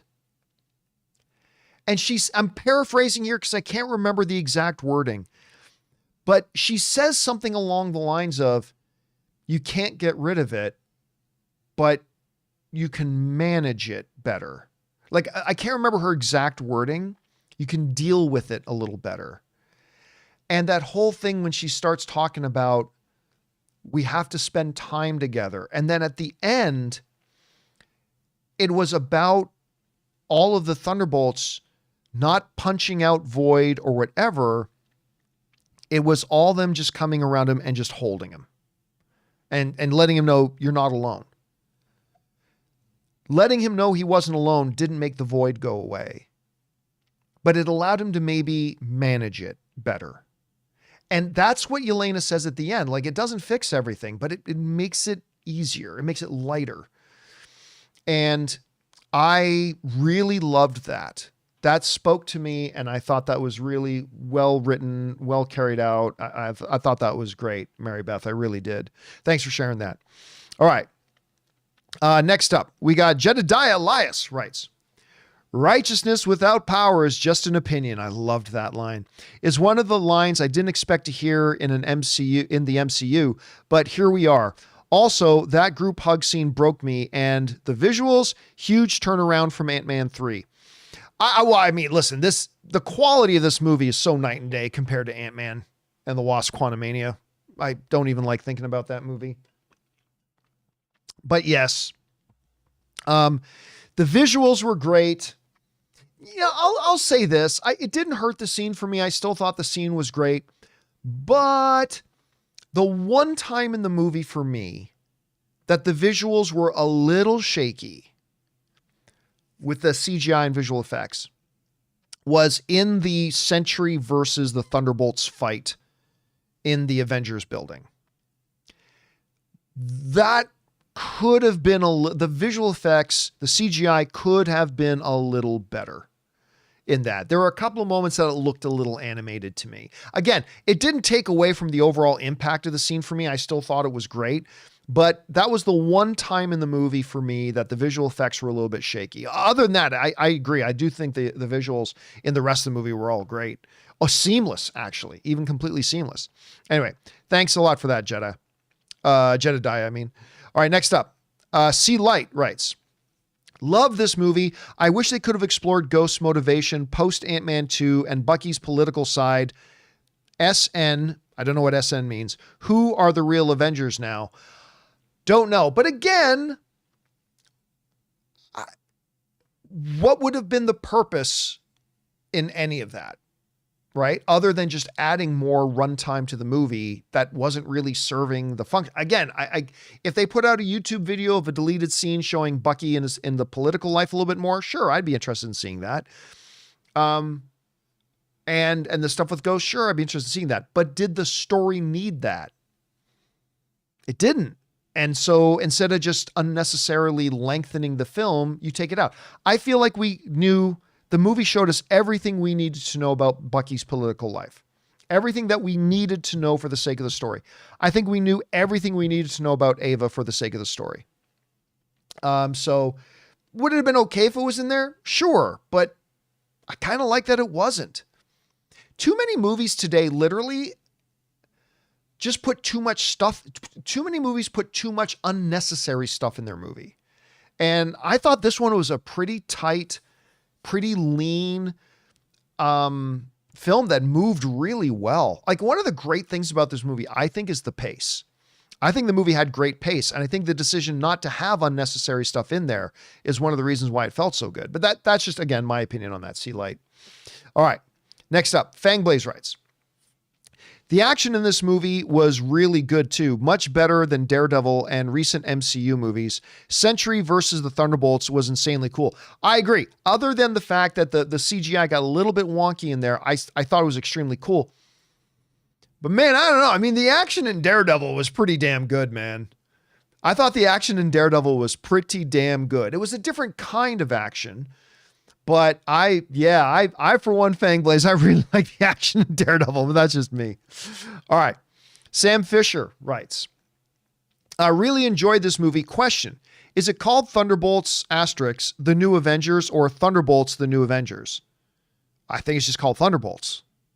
I don't think they changed the name of the movie. I think it's just called Thunderbolts. That's what it's called. All right. It's just kind of like how Falcon the Winter Soldier is still called Falcon the Winter Soldier. They didn't change the name of the show to Captain America and the Winter Soldier. It's just Falcon the Winter Soldier. All right. Next up, Jedediah writes, Sentry's story was just so effing relatable to me, man. His whole life He wants to be a superhero to shield him from his childhood and not be forgotten. I think it went even deeper than that, Jedediah. Like he just wanted to feel like he mattered. He wanted to feel that people saw him. One of the core things for Bob is his loneliness. That's where he and Yelena kind of connected, was that sense of loneliness and the darkness that comes with it. And really for him, like he says to her, that I just wanted people to see that I was more. I don't know that necessarily Bob grew up with the dreams of being a superhero per se. He just wanted to be seen. He wanted to be acknowledged.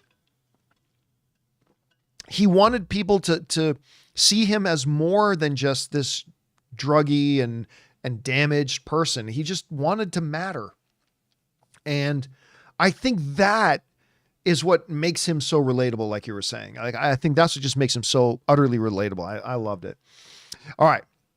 Next up, Marie Seafring sends in a $20 super chat. Thank you, Marie, for supporting us on that level.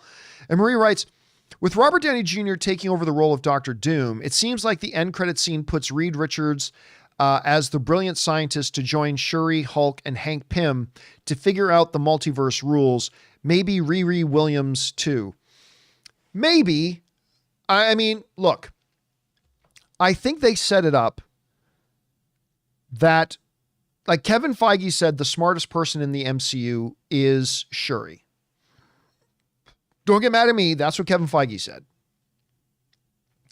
I think that changes once Reed Richards comes into the MCU. I think Reed Richards will be the smartest man in the galaxy, right?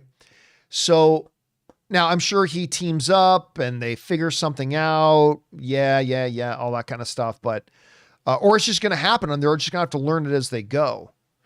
So here's the thing, Marie. What I don't see happening is some big scene where Shuri and Bruce and Reed like all sit down at a big table with their notepads and calculators and figure out multiverse. I think it just happens. And then they kind of figure it out as they go. Again, I don't really know. That's just me guessing. That's just me absolutely guessing. So we'll see though. Again, thank you, Marie, for supporting us on that level. I appreciate that. And I cannot wait to see Reed come into the MCU now. All right. Next up, Jedediah writes, chances you'll do a most anticipated summer movies. We're really here to talk about Thunderbolts. But anyway, chances you'll do a most anticipated summer movies list, even though Thunderbolts is out. Also curious to know what's your top summer box office. We're not here to talk about that. We're here to talk about, Thunderbolts. We're not here to talk about other movies coming out this summer or anything like that. So, and besides, I don't even, you know me, I don't have movie calendars in my head. I can't even remember which movies come out in the summer and which ones come out after summer. So that wouldn't really happen anyway. All right. Sam Fisher writes, I like that they continue the thread of serums amplifying who you are. So for Bob, someone who's bipolar, it manifests the manic Sentry and depressive Void. Yes. But can I add something here? I really hated that MacGuffin. Now, listen, I get it. I understand the comic origins of Sentry. I understand that taking a variation of the super soldier serum is what created what he, I get all that. I do. But we're talking about the movies now, okay? We're talking about the MCU, which is different from the comic books. There is literally nothing stopping everybody on the planet from being a superhero now, right? Like if just some regular human scientists can come up with a way to literally create the Sentry, like a galactic level power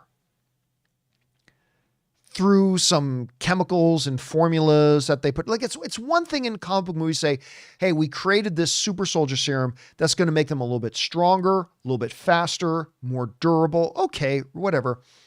But some scientists, hey, I just realized if I put 5 drops of avocado oil in with 3 drops of orange juice and 1 teaspoon of car engine oil, that will give this guy, you know, what's the word I'm looking for? I don't know, whatever. It'll give him all these powers. He'll be able to fly if I put in 3 drops of avocado oil. He'll be able to have mental abilities to move things with his mind. He'll be a galactic level telekinetic. And he'll be invulnerable. Like, I understand the comic book origins, I do, but in the movies, just to say, oh, some human scientists made this up and made the Sentry. I kind of don't like it. I don't like that.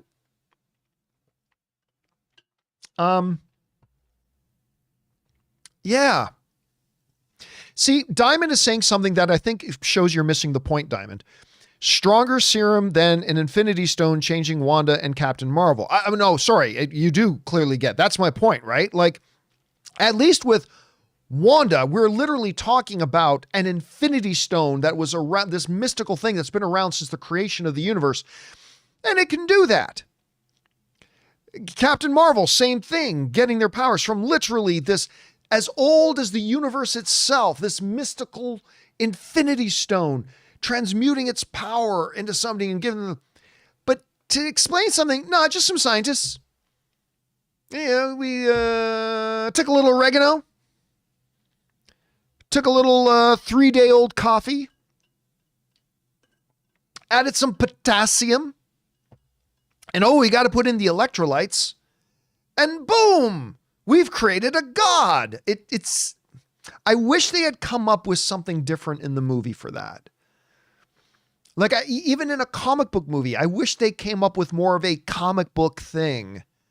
Even though I know that's very true to the actual comics, again, but that's comics, the movies, and the movies.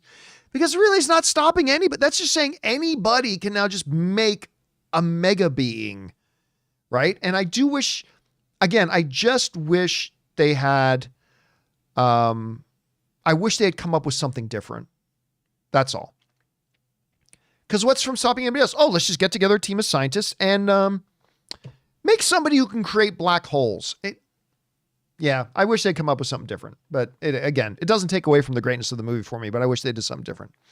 All right. Next up.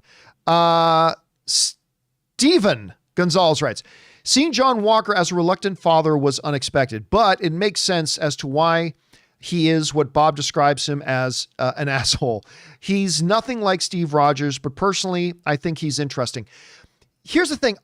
My guess is I don't think Walker was a reluctant father. He was just wrecked. He got humiliated. His own fault. He did it himself. It was his own choices. But he got humiliated globally. He became a laughingstock. He had his dream being the new Captain America, and he blew it.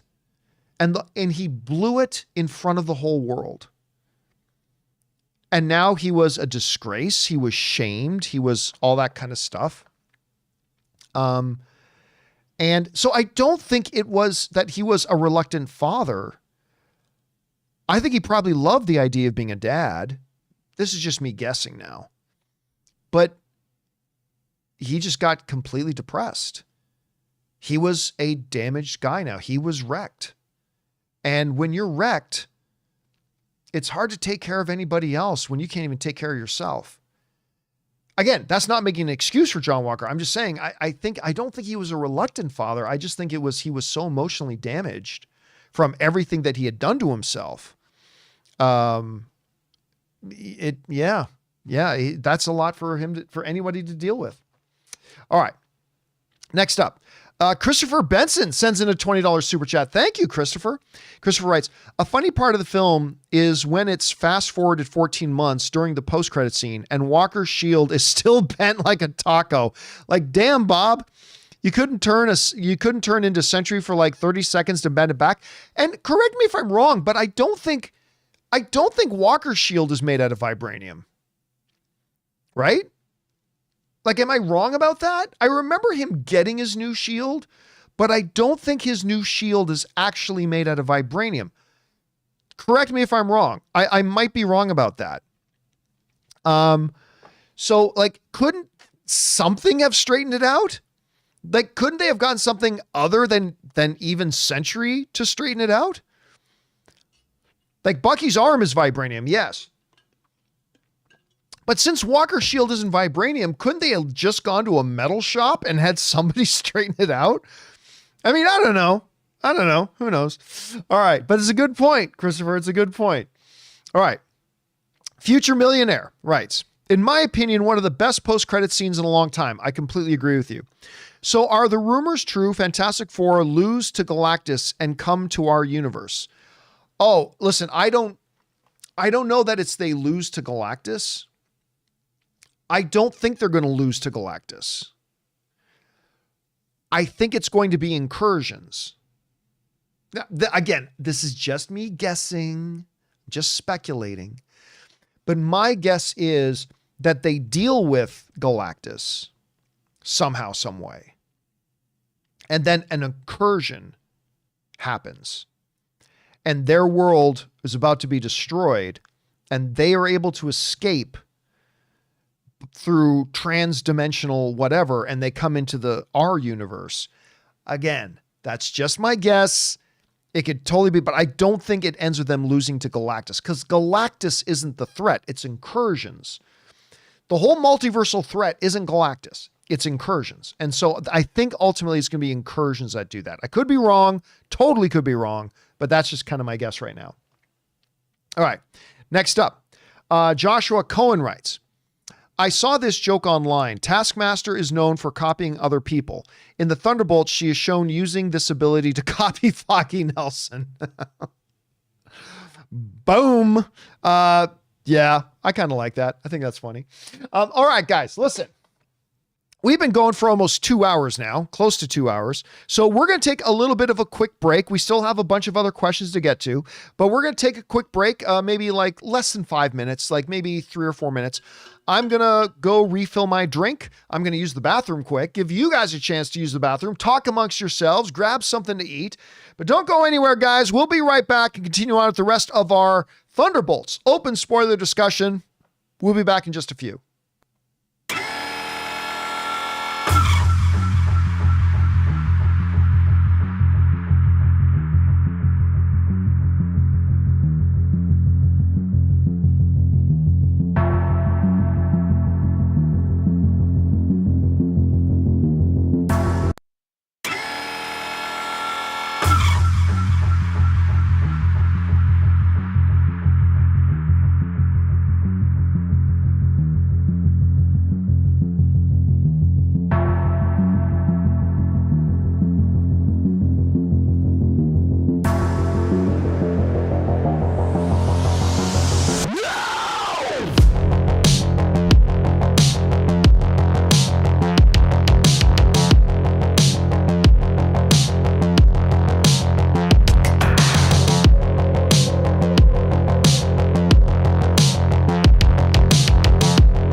everybody, and we are back. Thank you so much for your patience and indulgence as I went to top up my drink, use the bathroom. We've been going for a couple of hours, and we've got more to get to, so let's not waste any time and get right back to it here, shall we? We're going to pick things up here with Connor Mills, who writes, "This movie made me happy to be a film fan again." Yeah, there is no greater feeling than walking out of a movie you just really enjoyed, right?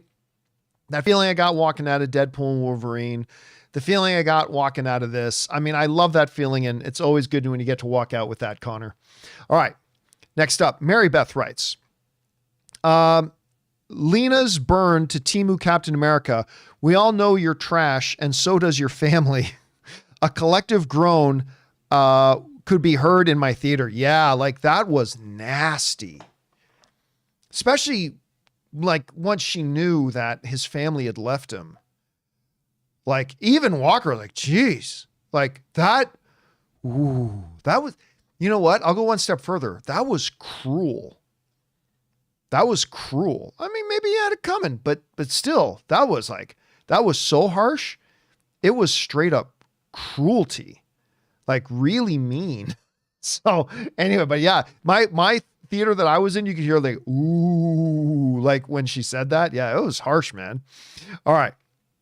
Sam Fisher writes, "It did feel like there were parts of this movie missing. What did everyone else see in the void? I can guess, but it would have added depth. It would have added no depth at all. We got it. We understand. When you go in, you see your trauma. That's all. We saw, how many characters do we need to see go into that?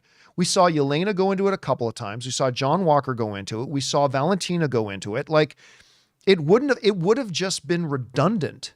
That's my argument, is that doing more of that was just redundant. It was unnecessary. As far as moving the story forward, it would have been would have been interesting to see what does Red Guardian see in there.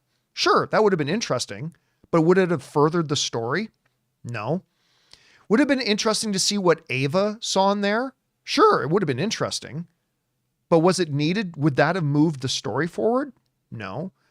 So we got Yelena twice, John Walker, and Valentina. I really don't feel like we needed to see any more of them. I thought we saw more than enough, but that was just me. All right. Let's see. Billy writes, "I'm curious where the two Avengers teams things goes. To be honest, I'm more invested in Bucky leading a new Avengers rather than Sam leading his team right now." Listen, I agree with you. And I adore the Sam Wilson character. I think, and I adore the Bucky character. I think they're both great. One of my favorite moments ever in the MCU was when Steve Rogers gets out of the car and you got Bucky and Sam in the car and Steve kisses the girl and the camera, one of the best moments I think in the MCU ever, the camera goes back to the car and you see Sam and Bucky both in the car going, to me, that's one of the greatest moments. I love that moment so much. And I've always loved the character. I've always loved, and Anthony Mackie is a treasure of an actor. I love the character, but just like I love Bucky, he should not have been Captain America. Steve Rogers is Captain America, period. Done. That's it. You can give another character the same nickname if you want, but that doesn't make them Captain America. Steve Rogers is Captain America. That's it. Steve Rogers is Steve Rogers. So, and then they wrote a pretty poor movie for Sam. Hell, they couldn't even give Sam his own movie. They made it a Hulk sequel. They couldn't even give Sam his own legitimate movie. They gave him a Hulk sequel, for heaven's sakes. So anyway, yes, I agree. Look, it's simple math. I didn't like Captain America, the First Avenger, I didn't like Captain America, Brave New World. I loved Thunderbolts. So clearly I am more invested now in this particular Avengers team than I am in whatever Sam's putting together. But again, if in the new movie that we see Sam's team and it's great, well, then I'll feel differently. But for now, I'm with you. I'm much more invested in the Thunderbolts Avengers team. All right. Next up. Dakota writes, Great movie. I loved it. Refreshing feel after the past few years. One thing I wondered was, who are the potential members of Sam's Avengers team? Again, first of all, once Bob Iger came back and gave Kevin Feige his authority again, we said it's going to take a year or two before we feel the results of this. But I feel like, okay, take Captain America Brave New World out. Well, I mean, you can't because it's there, but sure. But the last 5, out of the last 5 Marvel things, I've really liked 4 of them. So I didn't like Captain America Brave New World, but I surprisingly liked Agatha all along. I thought that was a solid show. I really loved Daredevil. Deadpool and Wolverine was a banger. And now we got Thunderbolts. So yeah, I mean, it kind of feels, I'm not ready to proclaim Marvel's back. I'm not ready to do that yet. But it does feel like they're getting the momentum back, right? It feels like they're getting the momentum back. And hopefully this will be, continue. Hopefully this will continue. All right. Thanks for that, Dakota. Next up, who is Chris? Writes, off topic, but will the Michael biopic still come out? We're here to talk about Thunderbolts, but yes, it's still going to come out. It's totally going to come out.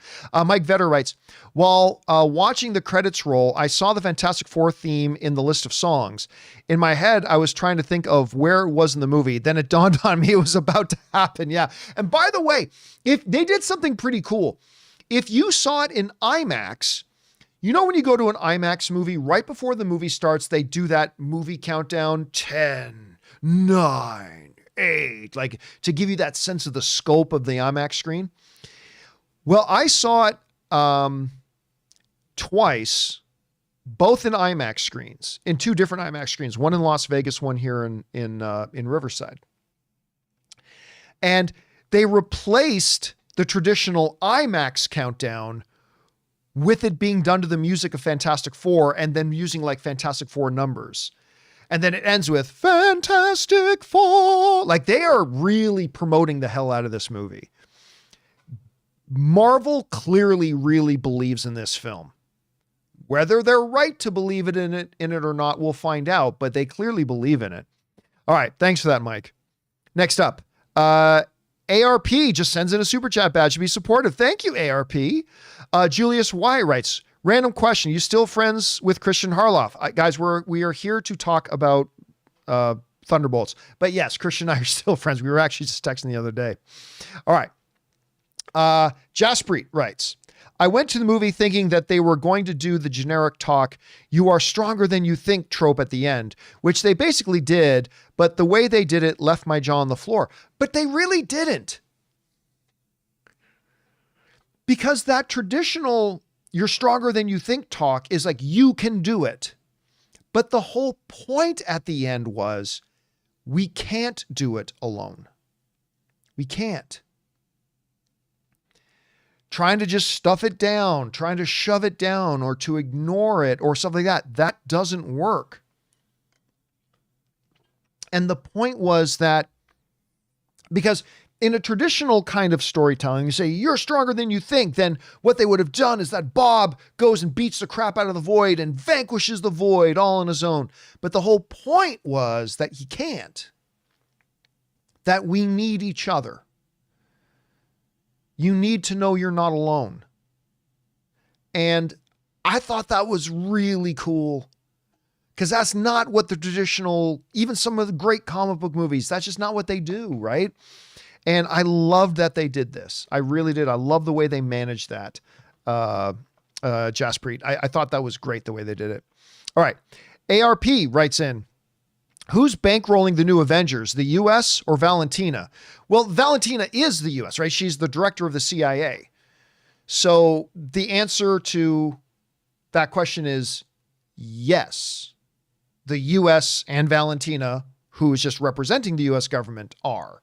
So they are the government-sanctioned Avengers. So it's probably the U.S. government that's bankrolling them. That's my guess at any rate. All right, Chris S. writes, The little girl getting voided took my breath away. I mean, look, we talked about it earlier in the show, but seriously, that was a holy shit moment. And listen, it still would have been powerful if you just saw a cute little girl standing on the street and then boof, she gets voided. That'd be, oh my God. But the fact that Guardian just saved her, you know, it's like, you're okay, little one. And then boom, she gets voided. It's like, damn, like it, whoa, that was so well set up. It was so well set up and it was so impactful. Like it was like, holy crap. Anyway, Rachel Knight writes, I love the cinematography. I really loved how the Void fight dipped into straight up horror, almost like an exorcism. Yelena also makes a great leader. Yelena doesn't, here's the reality. Look, I love Yelena, but she doesn't have a lot of leadership in it, right? Like, practically speaking, Bucky does most of the leading in the film. And maybe in the post-credit scene, you see almost like Bucky trying to teach her how to be a leader, maybe. But at any rate, but yes, the Void part was terrible. And part of that is the cinematography, Rachel, but it's also just the design idea.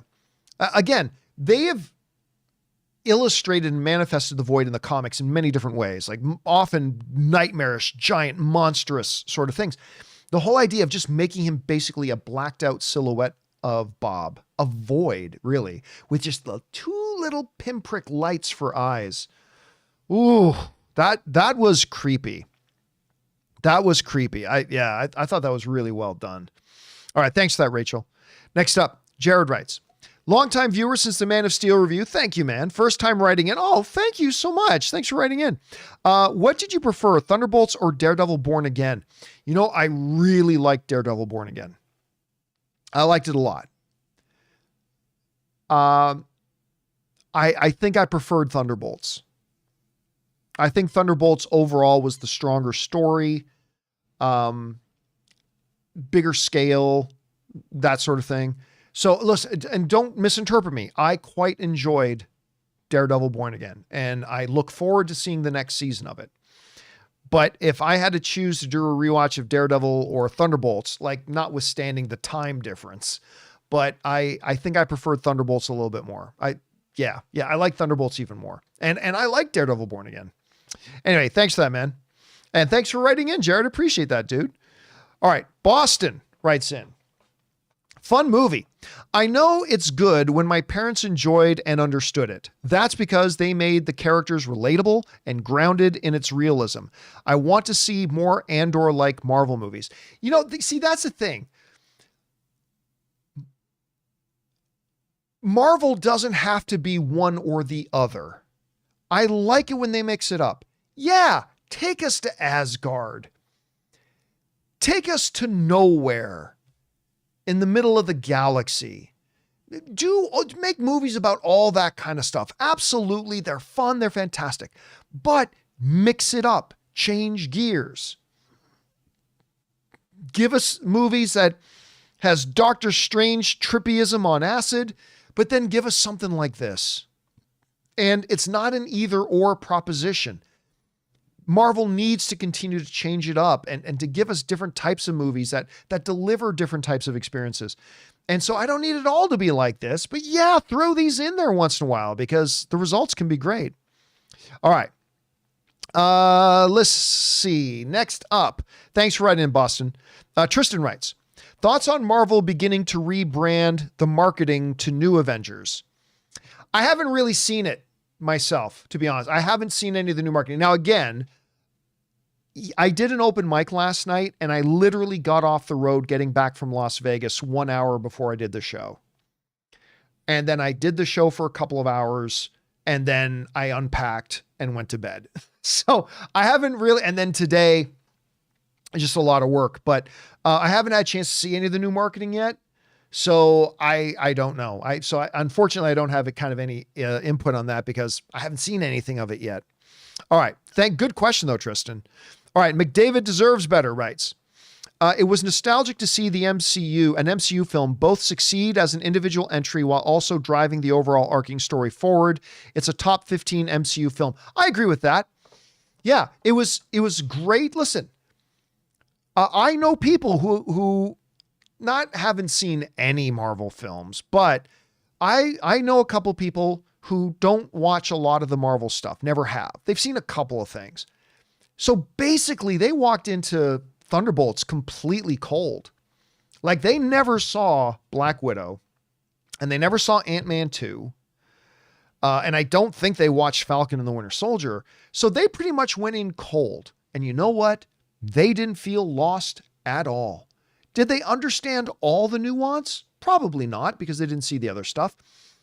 But Marvel's getting back to doing what they used to do, was to make sure every new movie is a valid entry point for a new fan.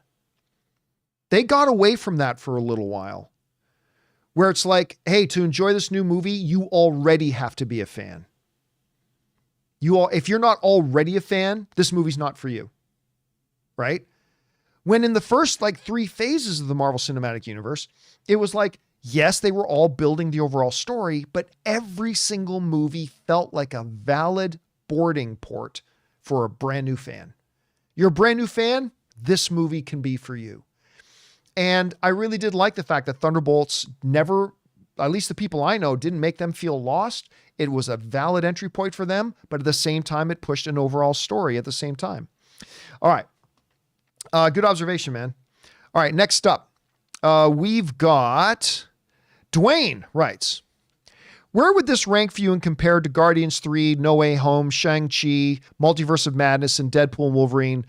So far, at least.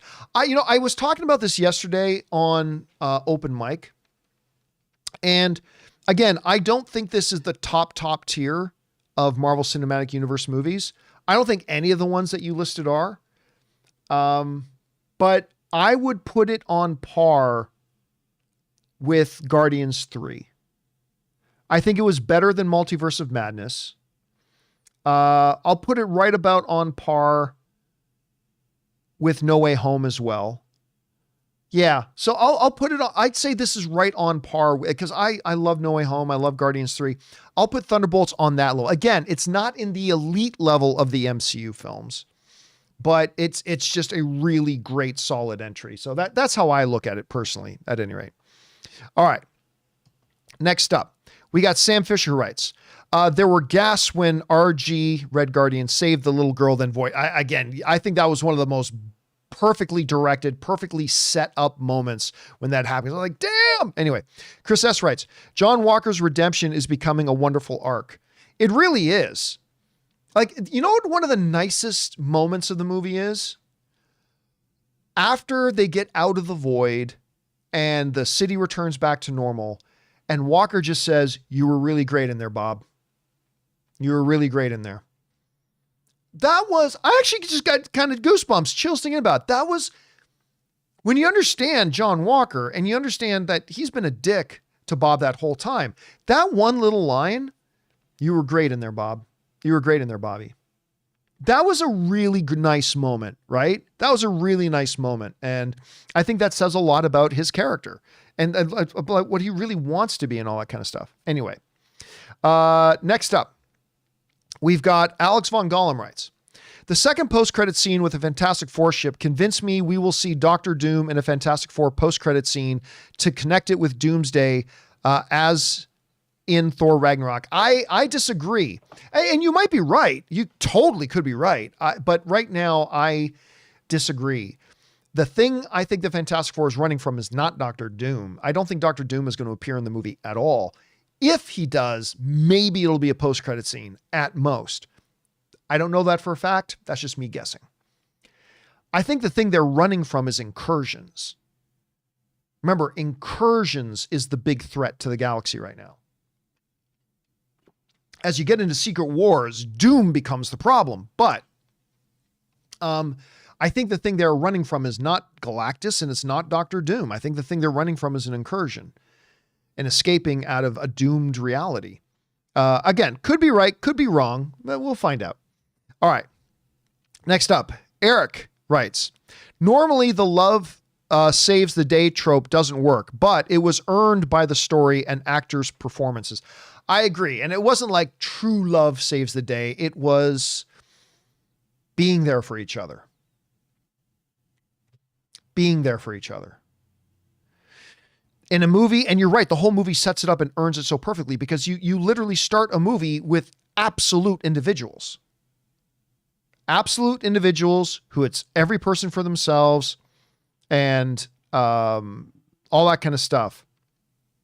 And that's what it was. And for the whole, basically, the paradigm theme being depression, mental health, loneliness, all that kind of stuff, being pushed at, the big thing at the end is that it's not pushing it down. It's that we got to be together. We got to spend time together. We have to let each other know we're not alone. And it doesn't fix the problem, but it makes it lighter. And, I've always said that about movies for me, man. Like I've always said, one of the great things about movies and movie fandom and talking about movies in communities is that I've always said it like creates a mental oasis. And I've always said this, when I come out of a great movie, it's not that my problems aren't there anymore. They are. I just feel like I'm in a little bit better of a position to deal with them. And that to me is kind of what the message in the movie was, is that we need to be together. We need to understand we're not alone. It doesn't fix the problem, but it makes it lighter. And I just thought it's such a great insight. I just thought it was just so nailed it on that level. All right. Next up, Little Big JP writes, I did not like how they treated Taskmaster at all. This whole film was about redeeming these forgotten characters. Taskmaster deserves better and apparently survived pre-rewrite. Again, characters deserve nothing. Characters are fictitious and not real, and they don't deserve anything.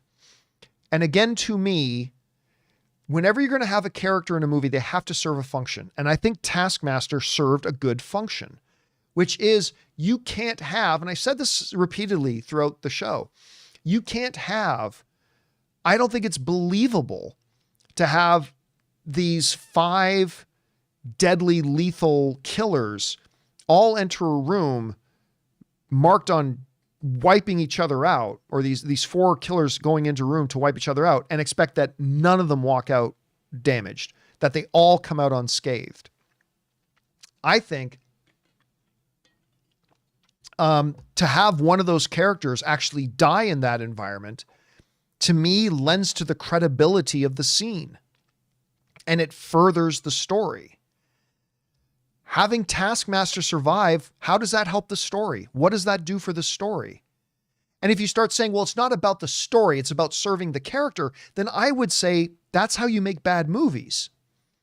Characters are there to serve the story. And again, granted, I'm just one person, but I can't think of how this story gets furthered better by Taskmaster coming out of there too. It didn't need Taskmaster.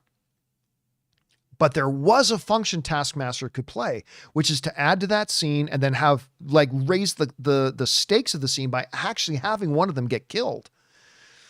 Other than that, keeping her around in the movie doesn't help the movie. And to me, I gotta say, Lil Big, to me, saying the character deserved this, that's not how you tell good stories. The moment you start altering your story because you want to give a character something, unless the story is the character, which there are movies like that, but that wasn't this one. And this movie certainly was not about Taskmaster. I think her death served a function in the story, and there was just no need for that character to be in the rest of the film. Didn't need her. So I was perfectly fine with it. But again, that's just me. That's just my opinion on it. All right. Next up, Sam Fisher writes, I love the way they depicted Void. Me too. Completely pitch black, no edge light or shading. The only hint is the highlight of his eyes. Yeah, we've addressed this already, but I completely agree. Many different ways they could have gone with manifesting the character. I thought the simplicity of it was brilliant. I really did it. And it really drove home when he smiled as Bob was punching him, and how bright his teeth, that just really emphasized him laughing at Bob. I thought that was great. All right. Where are we at? Dr. Stinky writes, Thunderbolts is top 10 MCU. I might have it in my top 10. I have been going through anxiety recovery, and this film shows what it feels like fighting your inner demons. And that's what I've been hearing from a lot of people, that like, I love the portrayal of it, but I've been hearing from a bunch of people who have struggled with some of the things that Yelena is talking, like on different levels, but struggling with some of the stuff with Yelena. And it just, a lot of people have been saying this, just speak, like both saying to me, and I've been reading elsewhere, people saying this hits so true for me. It made me feel like I'm not alone. It made me feel like, yeah, people understand what I'm going through. And that's just another great thing about it, Dr. Stinky. I think they just crushed that. All right. Next up, Brian Bledsoe writes, I got the feel they were making them some sort of Avengers type because of Valentina mentioning the Avengers in the hearing and put in the trailers. Yeah, listen, there were a lot of people. I didn't think they would end up as the new Avengers. I didn't. That's okay. There were a lot of people who were guessing they were going to end up as the new Avengers. And you're right. They kind of laid some breadcrumbs there. I still didn't think they would, but they did. And you were right. I mean, and many people were right. That's exactly the way they went with it. Now let's see if they pay it off well. All right. Riley Gentry writes, this movie was awesome. I've seen it twice. Loved it more the second time. So did I. What do you think the chances are of a sequel? Oh, high. But it depends, because it's, in a way, since they are now the Avengers, Avengers Doomsday is kind of a sequel. Isn't it? They are now the Avengers. So we've got Avengers Doomsday coming up. Is that not in and of itself a sequel now to this movie that's called, I mean, they're not the Thunderbolts anymore. They never really were the Thunderbolts, but, yeah. So are we getting a sequel? Yes. I would say it's called Avengers Doomsday. Now, will we get another movie with them afterwards? Sure. But I think we're about to get a merged Avengers team. Like, I think Sam Wilson and Shang-Chi and Falcon are all going to join together with the Bucky's and Yelena's and stuff like that. I think we're gonna have one big thing. So will we get a Thunderbolts 2? Probably not, but we are getting a sequel, and it's called Avengers Doomsday. So here it comes. All right. What are we up to next? Chris A writes, I like how in the credits, we see newspaper clippings of New York being unsure about not liking the new team. Shows New York City won't just accept anyone in the Avengers. Well, and again, for them just to say, like, remember, the Avengers saved the world multiple times. And you had Steve Rogers, you had Thor, you had Hulk, and you had Tony Stark, Iron Man. And now you just get this group of people and say, this is the new Avengers? Again, that's why it struck me as a little bit weird at the end. But still, the world would react and say, that's why it says, not my Avengers and the B-Vengers and stuff like that. That's probably how they really would react, honestly. All right. But the newspaper clipping tool to do that at the end was a really great idea. All right. John Fisher writes, Val has Bob. She can proclaim anything she wants. Would you argue with her? But she doesn't have Bob. That's the thing. She doesn't have Bob. That is now clear. She does not have Bob. If she was totally in control of Bob, yes, she could, but she's clearly not in control of Bob. So there goes that sort of idea though, right, John? All right. Cowboy Pigeon writes, yes, there's a god and a green rage monster in the Avengers. Why not a Russian op? When did Prez ever say, these are the Avengers? Your points are weak, John. No, my point is completely valid. That nobody gave them I mean, you can say by the way, if you're going to call somebody weak, learn how to spell and write properly and speak proper English. Anyway, I'm just saying, it is a little friendly advice. If you're going to call somebody weak, don't be an imbecile. But I mean, my whole point, yes, there was a green rage monster, and yes, there was a god. I'm not saying you can't have a Russian op, but what I'm saying is that having Valentina, who has no government authority, to just sit there and say, these are the Avengers, a convicted murderer, somebody on the run from law enforcement, an assassin, a Russian operative, and granted, Bucky, who is also a congressman. Bucky is the pass. But for this movie to feel so grounded and real and authentic to then hit that end and so quickly just go have Valentina, who has no authority to do so, say, this is the Avengers. Who said she gets to say who the Avengers are? And you're just going to say convicted murderer, international assassin, on the run from governments around the world, Russian operative, that this is the group replacing Tony Stark and Steve Rogers and Thor, the god of thunder of Asgard. And like, this is who's like, and it just felt, I just wish that they had done something in the film. You know what would have solved the problem? Here's what would have solved the problem to me. Maybe not completely solved the problem, but maybe would have gone some way to mitigate it a bit. If at some point in the film, if Valentina had given some kind of a line somewhere that President Ross had at some point tasked her with overseeing the formation of a new Avengers, knowing that Ross was also going to talk to Sam Wilson and stuff like that. But if at some point in the movie she had said, you know, when President Ross, before he went all red, tasked me as the head of the CIA to assemble a new Avengers, I thought, why just do that? Why not create our own God? Why not create, instead of the world's mightiest heroes, why not create the world's mightiest hero? If they had dropped some kind of breadcrumb earlier that Valentina was tasked with playing a part in trying to reform the Avengers, then that scene at the end when she just suddenly stands up at a microphone and says, ladies and gentlemen, the new Avengers, it probably would have gone over better with me. Probably would have gone over better with me at any rate, but they didn't. And so it kind of felt rather impromptu and really rushed. And it's like, who says she gets to say who the Avengers are? Anyway, that's just kind of my thing on it. All right, next up, Ryan sends in a $20 super chat. Thank you, Ryan, for supporting us on that level, man. And Ryan writes, wow, Thunderbolts was incredible. It made me and my daughter tear up several times. I got choked up several times as well. Incredible acting, cinematography, score, and writing. I haven't felt that good coming out of a Marvel movie in such a long time. Yeah, and again, like, listen, Marvel has absolutely 100% had some really good wins since Endgame. They have. But overall, they had been hit and miss. Whereas in the first three phases, they were not hit and miss. It was hit. Once in a while, they'd have an Iron Man 2 or a Thor the Dark World.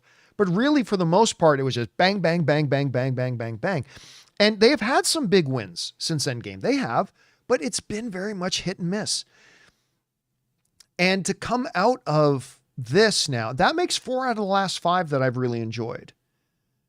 If you include Disney Plus and the movies, it's 4 out of the last 5 that I really enjoyed. So, 5 out of the last 6, really. It's 5 out of the last 6 because I really enjoyed Guardians of the Galaxy 3 and I really enjoyed Deadpool and Wolverine, and I've really enjoyed Thunderbolts, and I really enjoyed Agatha All Along, and I really enjoyed Daredevil. And then there was Captain America Brave New World. And I can't remember where in that whole mix. I can't remember did Secret Invasion come out before or after Guardians 3? I can't remember. Anyway, it feels like maybe they're getting their mojo back, and that feels good. It feels good. Now, here's hoping upcoming stuff like Wonder Man, stuff like Fantastic Four, obviously. They need to kill it with Fantastic Four. Stuff like Ironheart. I've got some skepticism about all of these projects, but I mean, it looks like they're getting their mojo back, and maybe that carries through. I hope it does. Anyway, next up, Mr. I writes, B Vengers. I like how they're saying it was Feige's idea for the tabloid headlines to get out ahead of the fan discourse. Russo's directed the final scene. And by the way, that's not new. They've done that. Marvel's done that before, where they had a director of an upcoming movie direct a post-credit scene. It's happened a couple of times. I can't remember the exact ones off the top of my head, but I know that's happened a couple of times. And yeah, that is the way the world would react, right? You just suddenly say that these people are the Avengers? What? And people would definitely react that way. And I thought that was a very creative way to handle the credits. All right, Sam Fisher writes, I have questions about Bucky's political career. It was short. It was short. Maybe they'll address it in future movies. All right, Taki75 writes, Bucky's Void Room killing the Starks.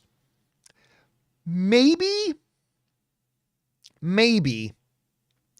Here's the thing about, at least Bucky knows this. It wasn't his choice to do that. Right? Like Yelena, when she was young, she knew luring that girl into the woods was going to get her killed, and she chose to go along with it. John Walker chose to be an asshole with his family. Stuff like that. With Bucky, I think he's come to terms with the fact that a lot of the stuff he did as Winter Soldier wasn't him. Like, he was mind controlled, and it wasn't actually him. He didn't make those choices. So I don't know. It'd be interesting to know what was in his little shame room. That would be interesting to know. All right. Brian Bledsoe writes, as soon as I saw that girl disappear, I knew everyone that was voided wasn't dead, because ain't no way they're snuffing out a kid. I don't know, man. I don't know. I think it would have been pretty powerful.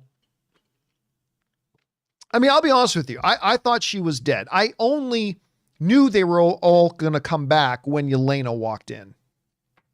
Like, once Yelena walked into the void, well then, okay, so they're clearly going to come back. They're going to come back. But honestly, when they killed that girl, I straight up thought they killed that girl. I ain't going to lie. And that's what made it so powerful. Anyway. All right. Cameron Vaughn writes, so about Galactus post-credit scene.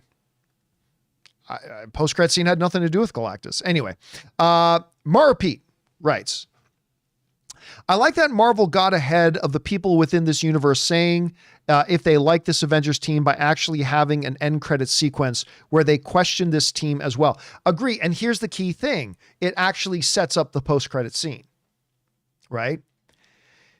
So going through all that some people are willing to give it a chance. Some people are totally against it, all that kind of stuff. That sets the stage then for when we jump ahead 14 months and get the post-credit scene. The post-credit scene still works without the newspaper clipping stuff in the credits, but I think it accentuates it and I think it heightens it. So it served multiple purposes. I thought it was a really good idea. All right, next up.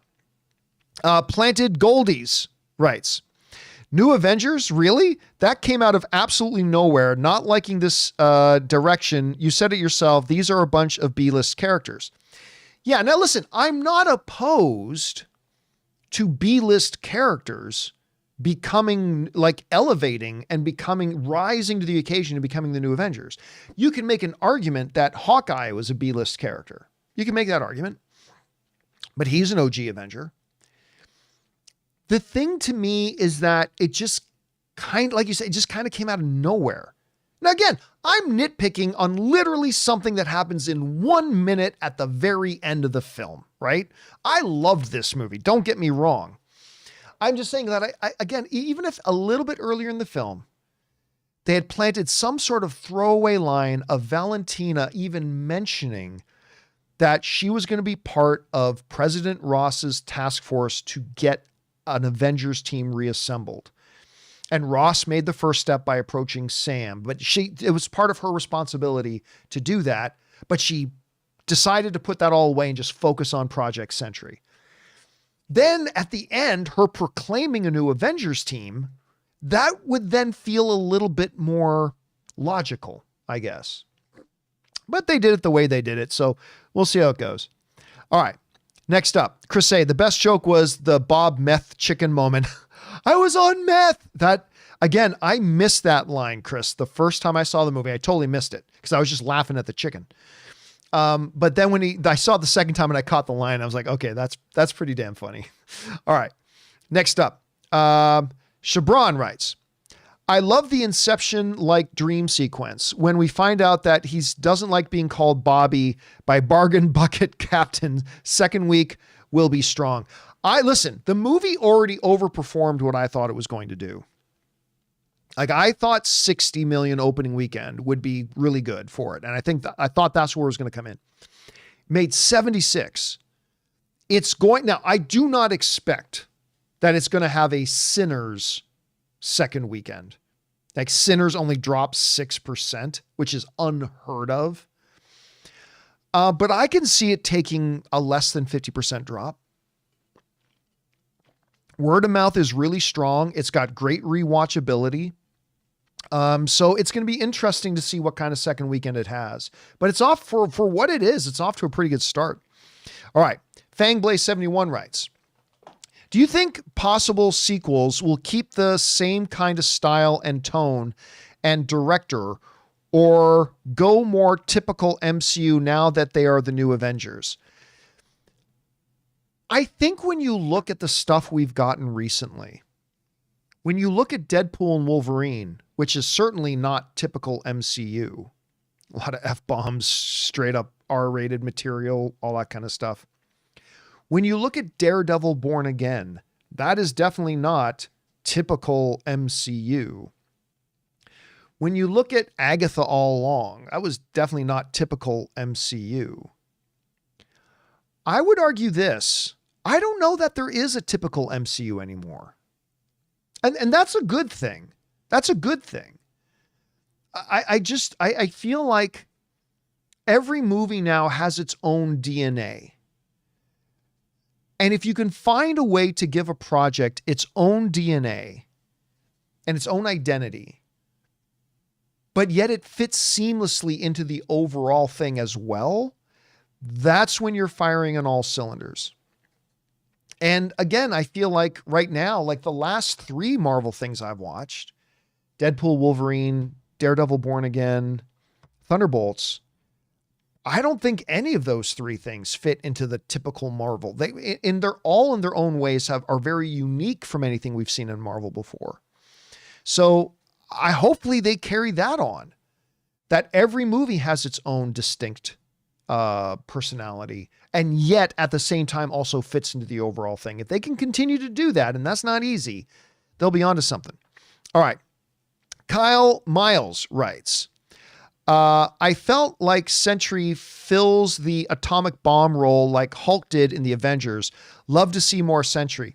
Yeah, I agree. And again, a little bit earlier in the stream, I made the comparison between like what makes Hulk and Sentry so great is that you have this seemingly limitless power, but there's a major catch, at least when they're doing Hulk right. And they haven't done Hulk right in a while.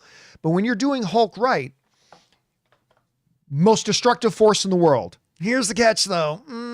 If you bring out Hulk, it may not go well. Like maybe you'll beat the bad guy, but he also might destroy a country. It's a little bit of a risk, you know? With Sentry, hey, yeah, Bob is this invincible being, but you are taking a risk. If you bring out Sentry, that Void may come out, and if Void comes out, well, then the whole world's fucked, right? So I like when they have that kind of great power, but with a major catch. Hopefully they can start doing the Hulk right again, because they haven't done the Hulk right in a while. All right. Jingle Bells writes, the Nuclear Shadows was an inspired design choice. Yeah, I liked it too. And you know what else I liked about it? What made it really powerful was the subtle sound that it made.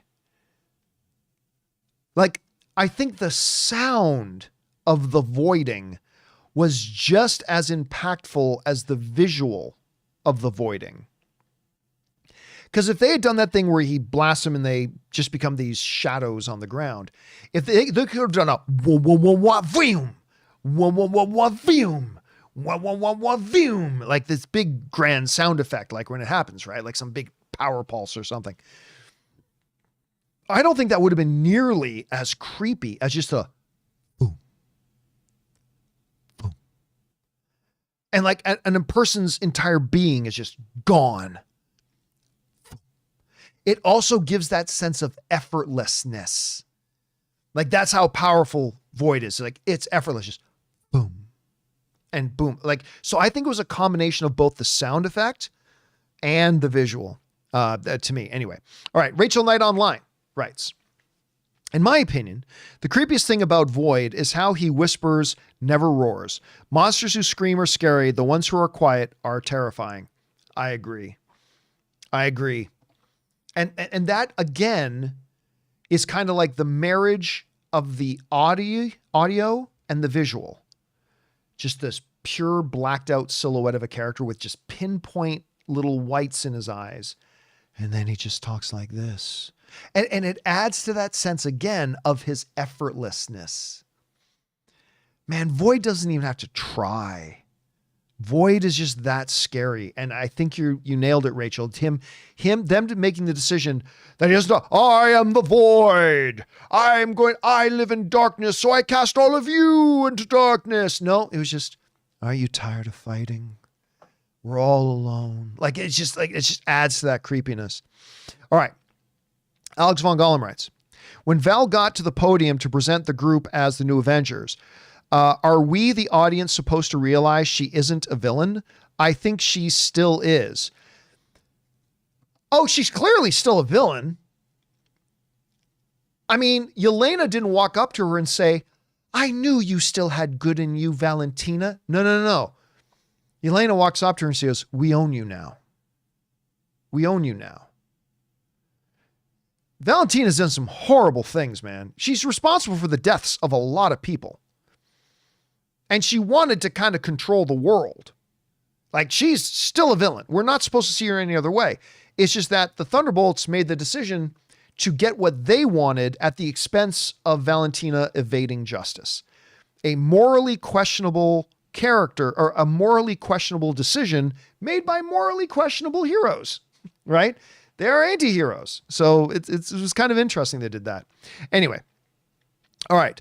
Marpreet writes, I get the Toy Story 3 reference the director was talking about, and I loved it. I had tears in my eyes seeing Bob cry like that. I'm not quite sure what you're talking about with the Toy Story 3 thing, to be honest with you. Or at least I'm not remembering it. But yeah, man, this movie hits so many emotional notes so well that when they hit crescendos, they hit well. Like Bob just finally breaking down in tears, Yelena crying to her father. Just stuff like that. I even the moment when she said, even your family knew you're trash. That hit really hard. That was cruel, man. And I just, whenever they were going for these big emotional things, they hit really well. All right. Brian writes, most of Manhattan living in their worst nightmares over and over. Just another day for MCU New Yorkers. It's true, right? That's one of the things about the MCU is there's nothing fantastical in their world anymore. One day aliens are invading.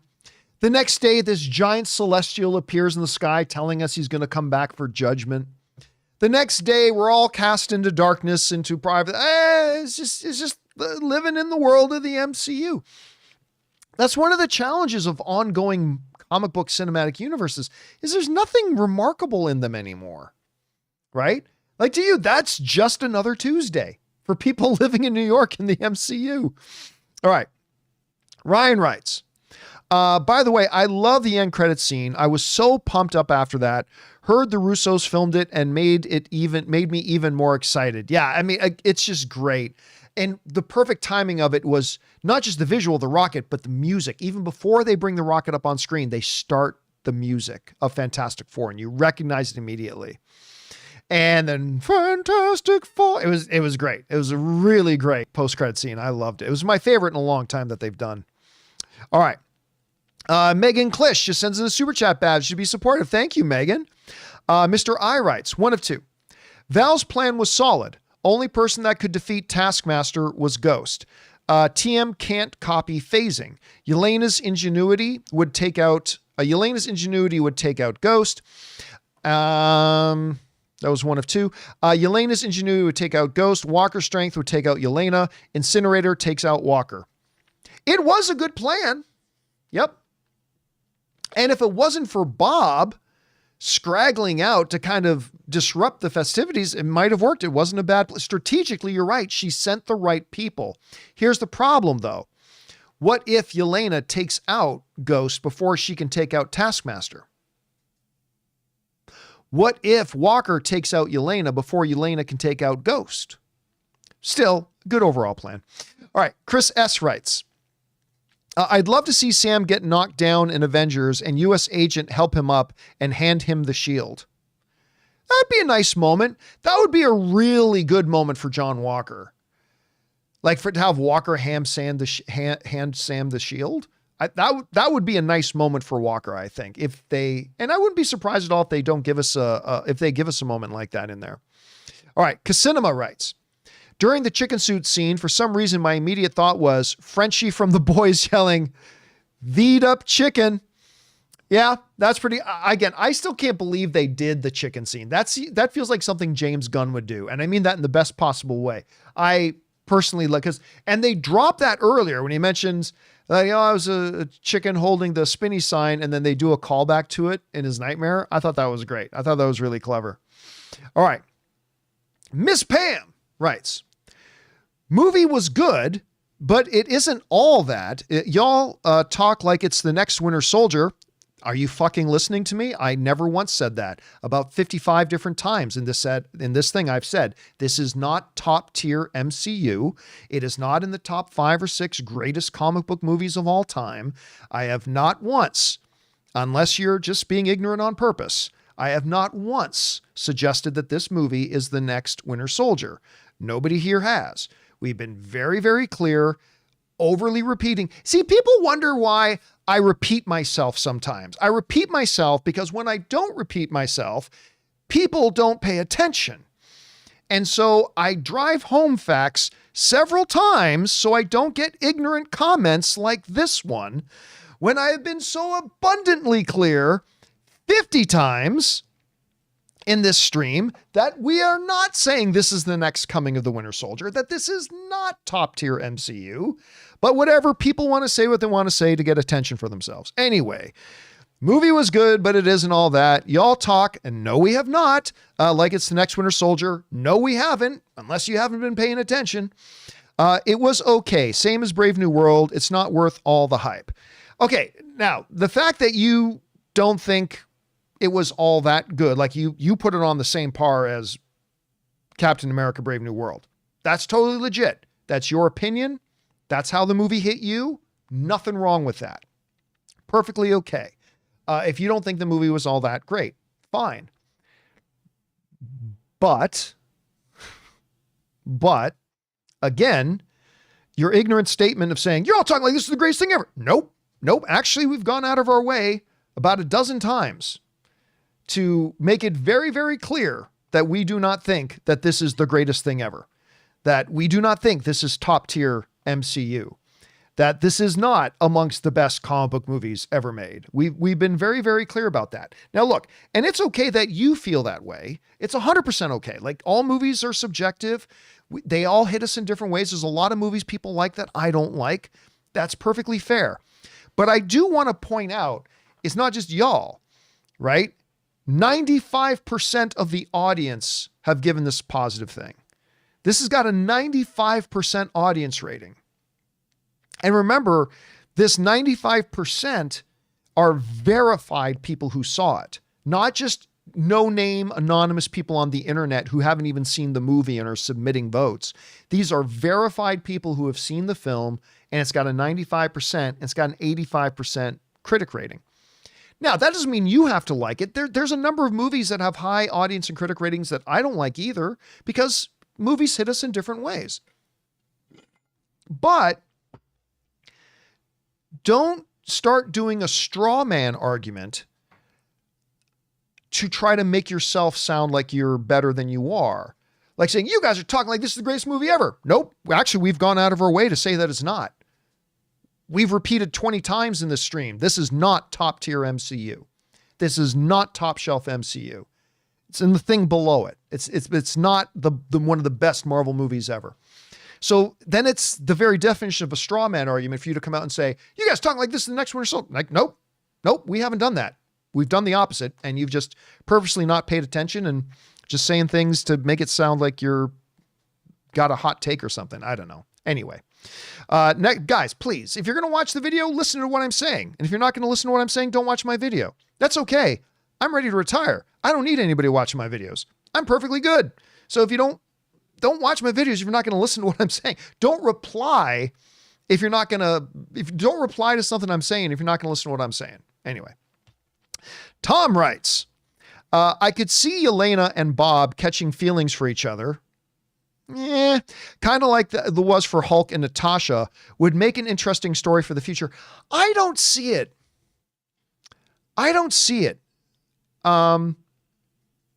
Yeah, I think she just sees a guy who's hurting and wants to be there. I didn't at any point, and I'm glad they didn't, I didn't at any point feel like they were trying to bubble a romance there. I thought it was just a person seeing another person hurting and then being there for that person.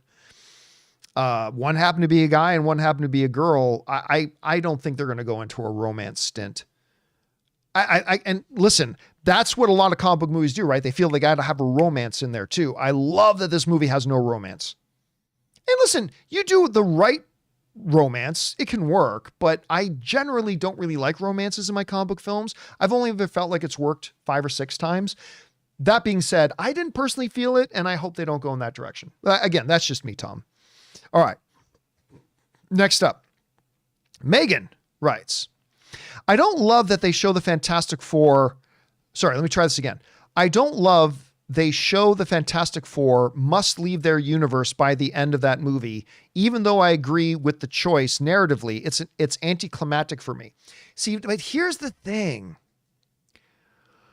Somebody at the beginning of the stream suggested, what if it's Doctor Doom in that ship?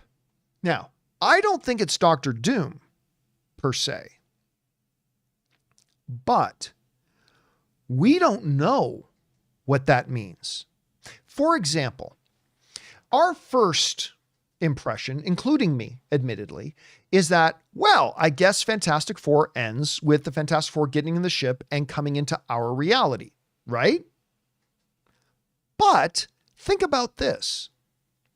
In the Fantastic Four trailer, there's a scene where Reed is talking to Sue, and he says, this is my fault. I stretched the boundaries of space, and it hurt. So, what if us seeing that Fantastic Four rocket, and by the way, in the movie, Fantastic Four may have 7 of those, right? They may have 7, 8, or 9 of those. But what I'm saying is, when Reed says, it's my fault, I stretched the boundaries of space, maybe that Fantastic Four rocket isn't the end of the Fantastic Four movie.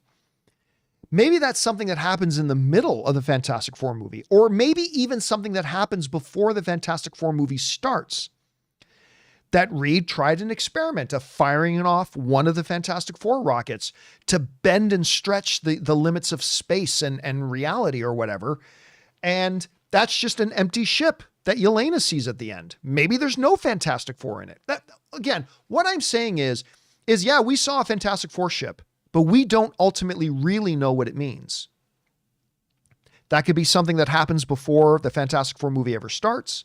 It could be something that happens midway through the Fantastic Four, or it could be the ending of Fantastic Four with the Fantastic Four getting in that ship and escaping an incursion and coming into our reality. But the point is, we don't really know. There's many different directions they could go with it, right? So don't assume, because you know what they say about assuming? It makes an ass out of you and you. Anyway, and yes, anyway. All right. Thanks for that, Megan. We'll see what it all ultimately means, though. All right. Next, we got Wu Ren writes, what is great about the Thunderbolts is that every character has a flaw and are all relatable in some fashion. I like that this movie's use of power of friendship and not their fist for a solution. Yeah, again, it is, listen, most heroes have a flaw, even in the MCU, right? Like Tony has several. Thor, Thor is his overabundant ego about himself. Hawkeye has his limitations. Black Widow's got a lot of red in her ledger. You know, they all got to some degree or another. But what made the Thunderbolts really stand out is that on the surface, their faults outweigh any of their benefits. I mean, if you just look at these characters, they look like the bad outweighs the good. With a lot of the traditional Marvel characters, they've all got limitations and flaws, but the good far outweighs their limitations. With Thunderbolts, it often feels like the negatives outweigh their positives. And again, and I agree with you that at the end of the day, and I said this before the movie ever came out, I said, there's no way they can actually fight Sentry. There's no way they can defeat Void. And not in straight up combat in a traditional, comic book kind of, action sequence sort of way. But it was, overcoming something, realizing you're not alone. I just love the way they did it. I really love the way they did it. All right, next up. Prizzy writes, top 5 MCU film for me. Fucking loved it. Again, I loved it too. Not in my top 5, but another great one. And it's good just to get back to some really great MCU movies again. And again, I might go see it again tonight. I might go see it again tonight. I just saw it last night. I may go see it again tonight if I can find a seat. All right. Alex Von Gollum writes, the shot of the Thunderbolts almost hugging each other when reappearing after they stop the Void to show this time the heroes defeated the enemy by being emotional support to each other was beautiful. I mean, and look, it wouldn't have been good in another movie, right? It wouldn't have been good in another movie. But in this movie, with this story and the themes in this narrative, it was a perfect way to bring it to conclusion. It may not have been a great kind of ending for Black Panther. It may not have been a great ending for a Shang-Chi, but it was the perfect ending for this movie. And the way they wrapped up what when you understand what the thematic tones of the movie were, for that to be the ending, it was just pitch perfect. It was just beautiful. All right, thanks for that, Alex. Next up, Sam Ash writes, Thunderbolt saving Bob from the Void was such a we'll win with the power of friendship scene, and I loved it. Yeah, and again, I think to call it winning with the power of friendship is a little inaccurate. It wasn't like just the power of friendship, but it was the whole thing. Like really the whole movie's an allegory for dealing with mental health and particularly depression and feelings of loneliness and emptiness and that kind of stuff. And that, Yelena says it is we need to be together. We need to spend time together. And so then for them to come to that conclusion is that them physically now coming together, being the impetus for them trying to overcome Void, I thought was really special and really well done. All right. Tom Weinberg, my voice is starting to go, guys. We've been going for 3 hours now. Tom Weinberg writes, disappointed as I was, loved how they did Sentry. They nailed it. Having Yelena mention a void from the start made the actual void feel so organic. I agree. You know what? And I have to admit, when she first says void, I thought, well, that's a little cheesy, kind of foreshadowing the name of the character. But even more so than he is in the comics, that's really what he is. And that kind of gave name to what he was. And so I admit, at first when she throws out the name Void, I thought, well, that's a little cheesy. But then as the movie progressed, you realize, no, actually that was the perfect setup. That was the perfect setup. And I agree with you. I think you're right on about that. All right. Ryan writes, also, I fucking love the new costumes in the end credits scene. Bucky has never looked better. He was ripped right out of Marvel Rivals. And I do have my phone on me. Hold on a second. It's funny you mentioned that because when I got out of the movie, I'd seen that Rob had texted me, and I'm going to see, where's Rob's text? Yeah. And the very last thing he says to me, those Avengers costumes with like big exclamation points. Rob also I like the costumes too. I like the costumes a lot too. Not Red Guardians. Avengers. No copyright. Yeah. But the actual costume, they look pretty sweet. All right. Tom writes, also, opening action scene with the shadows was fire. With the shot, are you talking about like the guards at the facility where Yelena breaks in? Anyway, if you're not, maybe I'm thinking of something else, but that was a great action scene. Like a very simple, like just bang, the movie starts and she's going down this gauntlet hallway, like taking out and killing, by the way, killing a bunch of these guys. It was the fight choreography was, you know what one of my favorite action sequences was in the whole movie, actually? It wasn't even in a part of a fight. It was when Bob and the Void are fighting each other, right? And Yelena gets off the wall, like Red Guardian pushes off the metal so Yelena can get out. That whole sequence where she's just running down the hall and jumping and spinning, avoiding the desks and the tables and all that kind of stuff. I know that wasn't even a fight, but that looked really good. That visually looked fantastic. I thought that was one of my favorite action-y sequences in the whole thing. All right. Next up, Joe Dalfries writes, can totally see the marketing for Doomsday having Red Guardian painting Z's all over the S in Avengers. I'd be down for it now. I feel like Avengers Doomsday is going to have a little bit of a heavier tone, so maybe that won't be part of the marketing, but I wouldn't be against it, Joe.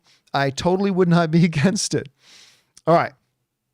Next up, Richard McCart sends in a $20 super chat. Thank you, Richard. Appreciate the support, man. And he says, the problem the MCU has right now is they don't have anyone to be attached to. You're not wrong. End games and characters were all a slow build. I feel after Secret Wars, it will be a soft reboot, which I'm hoping for all new everyone. I've said for a while that one of the big, I remember I said this right after Endgame. I said, it is going to be a challenge. I think I even did a thoughts on walks about it. I said, it's going to be a big challenge for Marvel because like forget Black Widow. I mean, Black Widow is so significant, but even that aside, I said the heart and soul of the Marvel Cinematic Universe has been Steve Rogers and Tony Stark, Chris Evans and Robert Downey Jr., Captain America and Iron Man, right? I mean, the Marvel Cinematic Universe is more than just them, obviously, but those two were really the heart and soul. They were the faces of the MCU and the anchor points for most of the fans. And when you take them out of it, and by the way, Black Widow, another OG Avenger, is also just gone, and Hulk has been completely nerfed, they were going to face a real challenge with who becomes the face of the MCU. And then things got even worse when one of the biggest potential people to become the next face of the MCU, T'Challa, when Chadwick Boseman died. So that made it even worse. So I would agree with you. And their attempt to make Sam the next face of the MCU, I think has fallen flat. I mean, the movie wasn't very successful. So that's fallen flat. I don't think Bucky can be the face of the MCU. Shang-Chi is like one of my favorite characters going now, but Shang-Chi isn't going to be the face of the MCU. I think that is, you're right. One of the big challenges facing Marvel still today is there's not really, and again, the MCU was always bigger than just Steve and Tony. It was always bigger than just the two of them, but they were kind of the representation of the MCU. They were the faces of it. They were the kind of the identity of it, the heart and the soul of it. And they have not been able to replace that. They haven't. I love Yelena, but I don't think Yelena's the new face of the MCU. I love Benedict Cumberbatch as Doctor Strange, but I don't think he's the new face of the MCU. Maybe it can be Pedro Pascal. Maybe it can be Pedro Pascal. Maybe it can be, I don't know. But it is one of the big pitfalls that Marvel has right now They don't have a Tony and a Steve anymore. And without a Tony and a Steve, it's hard to give soul, or somebody to at least fill that role. It's hard to really give a soul to it. So yeah, it's definitely a challenge, and maybe that's going to lead to a soft reboot, or maybe they're just going to organize it in such a way that after Secret Wars, it's going to become clear who the new kind of lead faces are. But we'll have to find out. All right, thanks for that, Richard. Next up, Menpreet writes, question for you, John. Would you want to be blipped and miss 5 years of your life, or be voided? Would personally like to be blipped. Well, I mean, I'll say, because at least you have a Thunderbolts kind of thing in there. I would want to be blipped, because even if you miss 5 years, you don't, like, you still, everybody came back the same age they were when they blipped away, right? So you missed 5 years, but you missed 5 horrible years. Like, it looked like, if you watch the beginning of Endgame, it looks like the world has had a rough 5 years, right? So if I have a choice to either be voided and live through my worst trauma, or just be blipped away and come back my exact same age, I haven't lost any of my lifespan, and I got to miss those 5 terrible years, I'll take that. That's what I'll take. All right. And the final question of the evening, as we get towards the end of this 3+ hour long live stream, Christopher Benson writes, so the little girl that Red Guardian saved went into a void room. What the hell did she do in her 6 years of life? Somebody asked that a little bit earlier. What do you think she saw? I was like, I don't know, man. Stealing her brother's Rice Krispie square? I really, what's the worst trauma that little girl can have? I don't know. Actually, you know what? I take that back.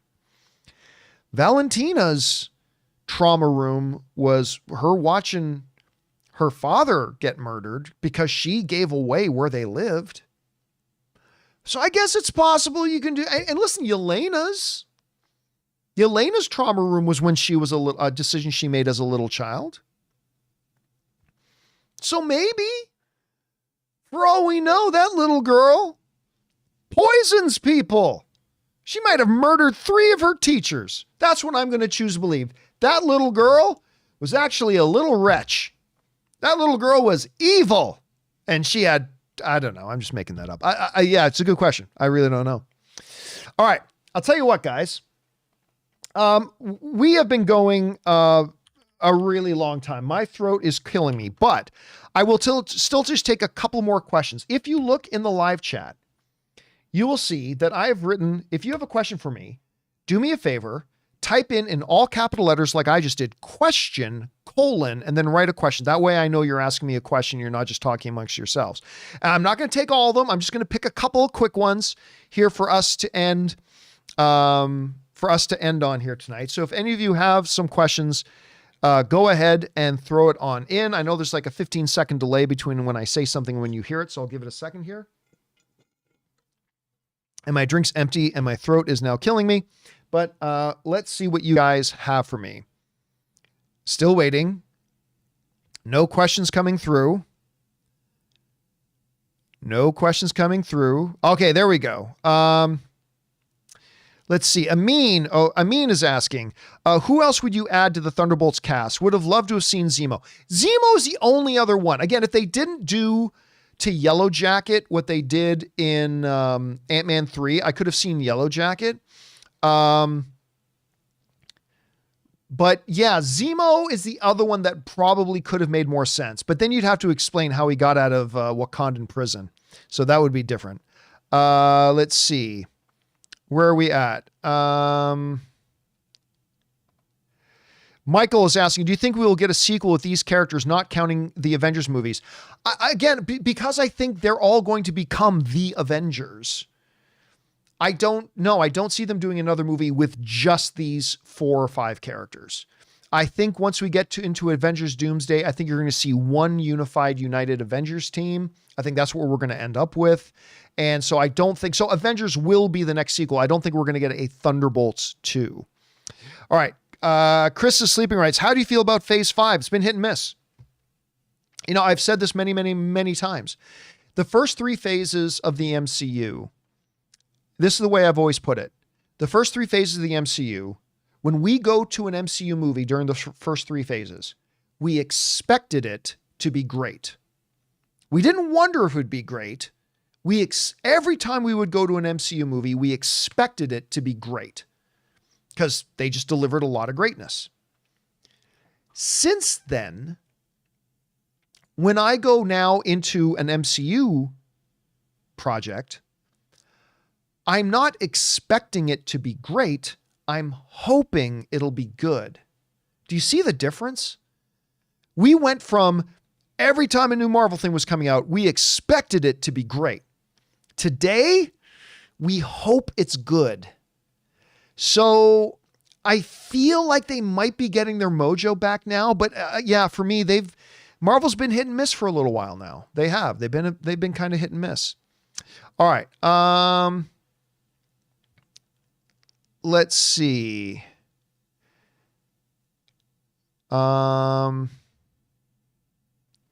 Geeky saying, what are your, I've addressed this several times in today's stream, but I'll do it again. What are your thoughts on Taskmaster being killed early within the movie? It served the function of the story. You needed to have it. If all these killers are going into a room, at least one of them is going to get killed. And that just heightens it. And Taskmaster filled that role. That was the role that they needed the character to play. Characters are there to serve the stories. Stories are not there to serve the characters. So I felt good about it. I thought it worked. Let's see. Rick Weiss writes, can the Fantastic Four be the face of the MCU? Possibly. And let's see Fantastic Four. Because if it's crap, like Falcon and the Winter Soldier was, then probably not. But if it turns out to be a banger, like they seem to suspect it's going to be, they could become the new faces, or at least Reed and Sue could become the new faces of the MCU. We'll see. Let's see. Eron J writes, do you think Sentry lives past Doomsday and Secret Wars? That's a great question. I'm going to guess no. Because what do you do with Sentry? Like, I think Sentry is going to have a major part to play in Doomsday, and particularly in Secret Wars. But after that, I just don't know how you have a world with Sentry in it. I don't know. So my guess, pure fan speculation guess. My guess is no, but we'll see. All right, I'll take one more. It's Joho asks a very similar question. Are they going to nerf Sentry like they did Gia, however you pronounce her name? They're just, I think really the better question is, are they going to nerf Sentry like the way they nerfed Hulk? Gaia or Gia or Gia or however you pronounce the character's name, I can't remember. I don't think we're ever going to see her again. I think Marvel's just going to quietly hope everybody forgets about that character because that was a disaster. But will they nerf Sentry like they did Hulk? My answer to that is no. I think they're going to have a question that they need to answer. What do we do with Sentry after Secret Wars? And it's either they have to nerf him because he's way too powerful, or they got to get rid of him. I think they're going to get rid of him. I could be totally wrong about that. Again, I'm just speculating and guessing, but we will see. And all right, guys, that'll do it for tonight's installment, the only installment of our Thunderbolts open spoiler discussion. 3 hours and 10 minutes we've been going. My throat is completely wrecked. I don't know how I'm going to do a show tomorrow, but I'm going to try. I'm now going to go watch Last of Us, and then if I have time, maybe go see Thunderbolts again. Hey guys, listen. Thank you all for spending your evening here with me. I know you got 1,000 things you could be doing. The fact that you came and hung out with me tonight, I'm very cognizant of that. Thank you so much. It's a great honor. And thank you to everybody who sent in the questions. Number one, because you gave us great fun things to talk about. But number two, you supported this channel as you did it. And everybody involved with the John Campea YouTube channel, thanks you guys so very much for your support. Hey guys, don't forget to come back and join us again tomorrow. We got the John Campea Show. It's going to be me. Got a full house. Of course, Jonathan's here. Robert Meyer Burnett, Chris Carr. Hopefully you guys will be joining us as well. We'll talk a little bit of Thunderbolts tomorrow, as well as some Last of Us and a few other interesting things coming out in the news. Hopefully you guys will join us for that. So that'll do it for me for now, guys. Thanks a lot for being here. And until next time, my friends, bye-bye.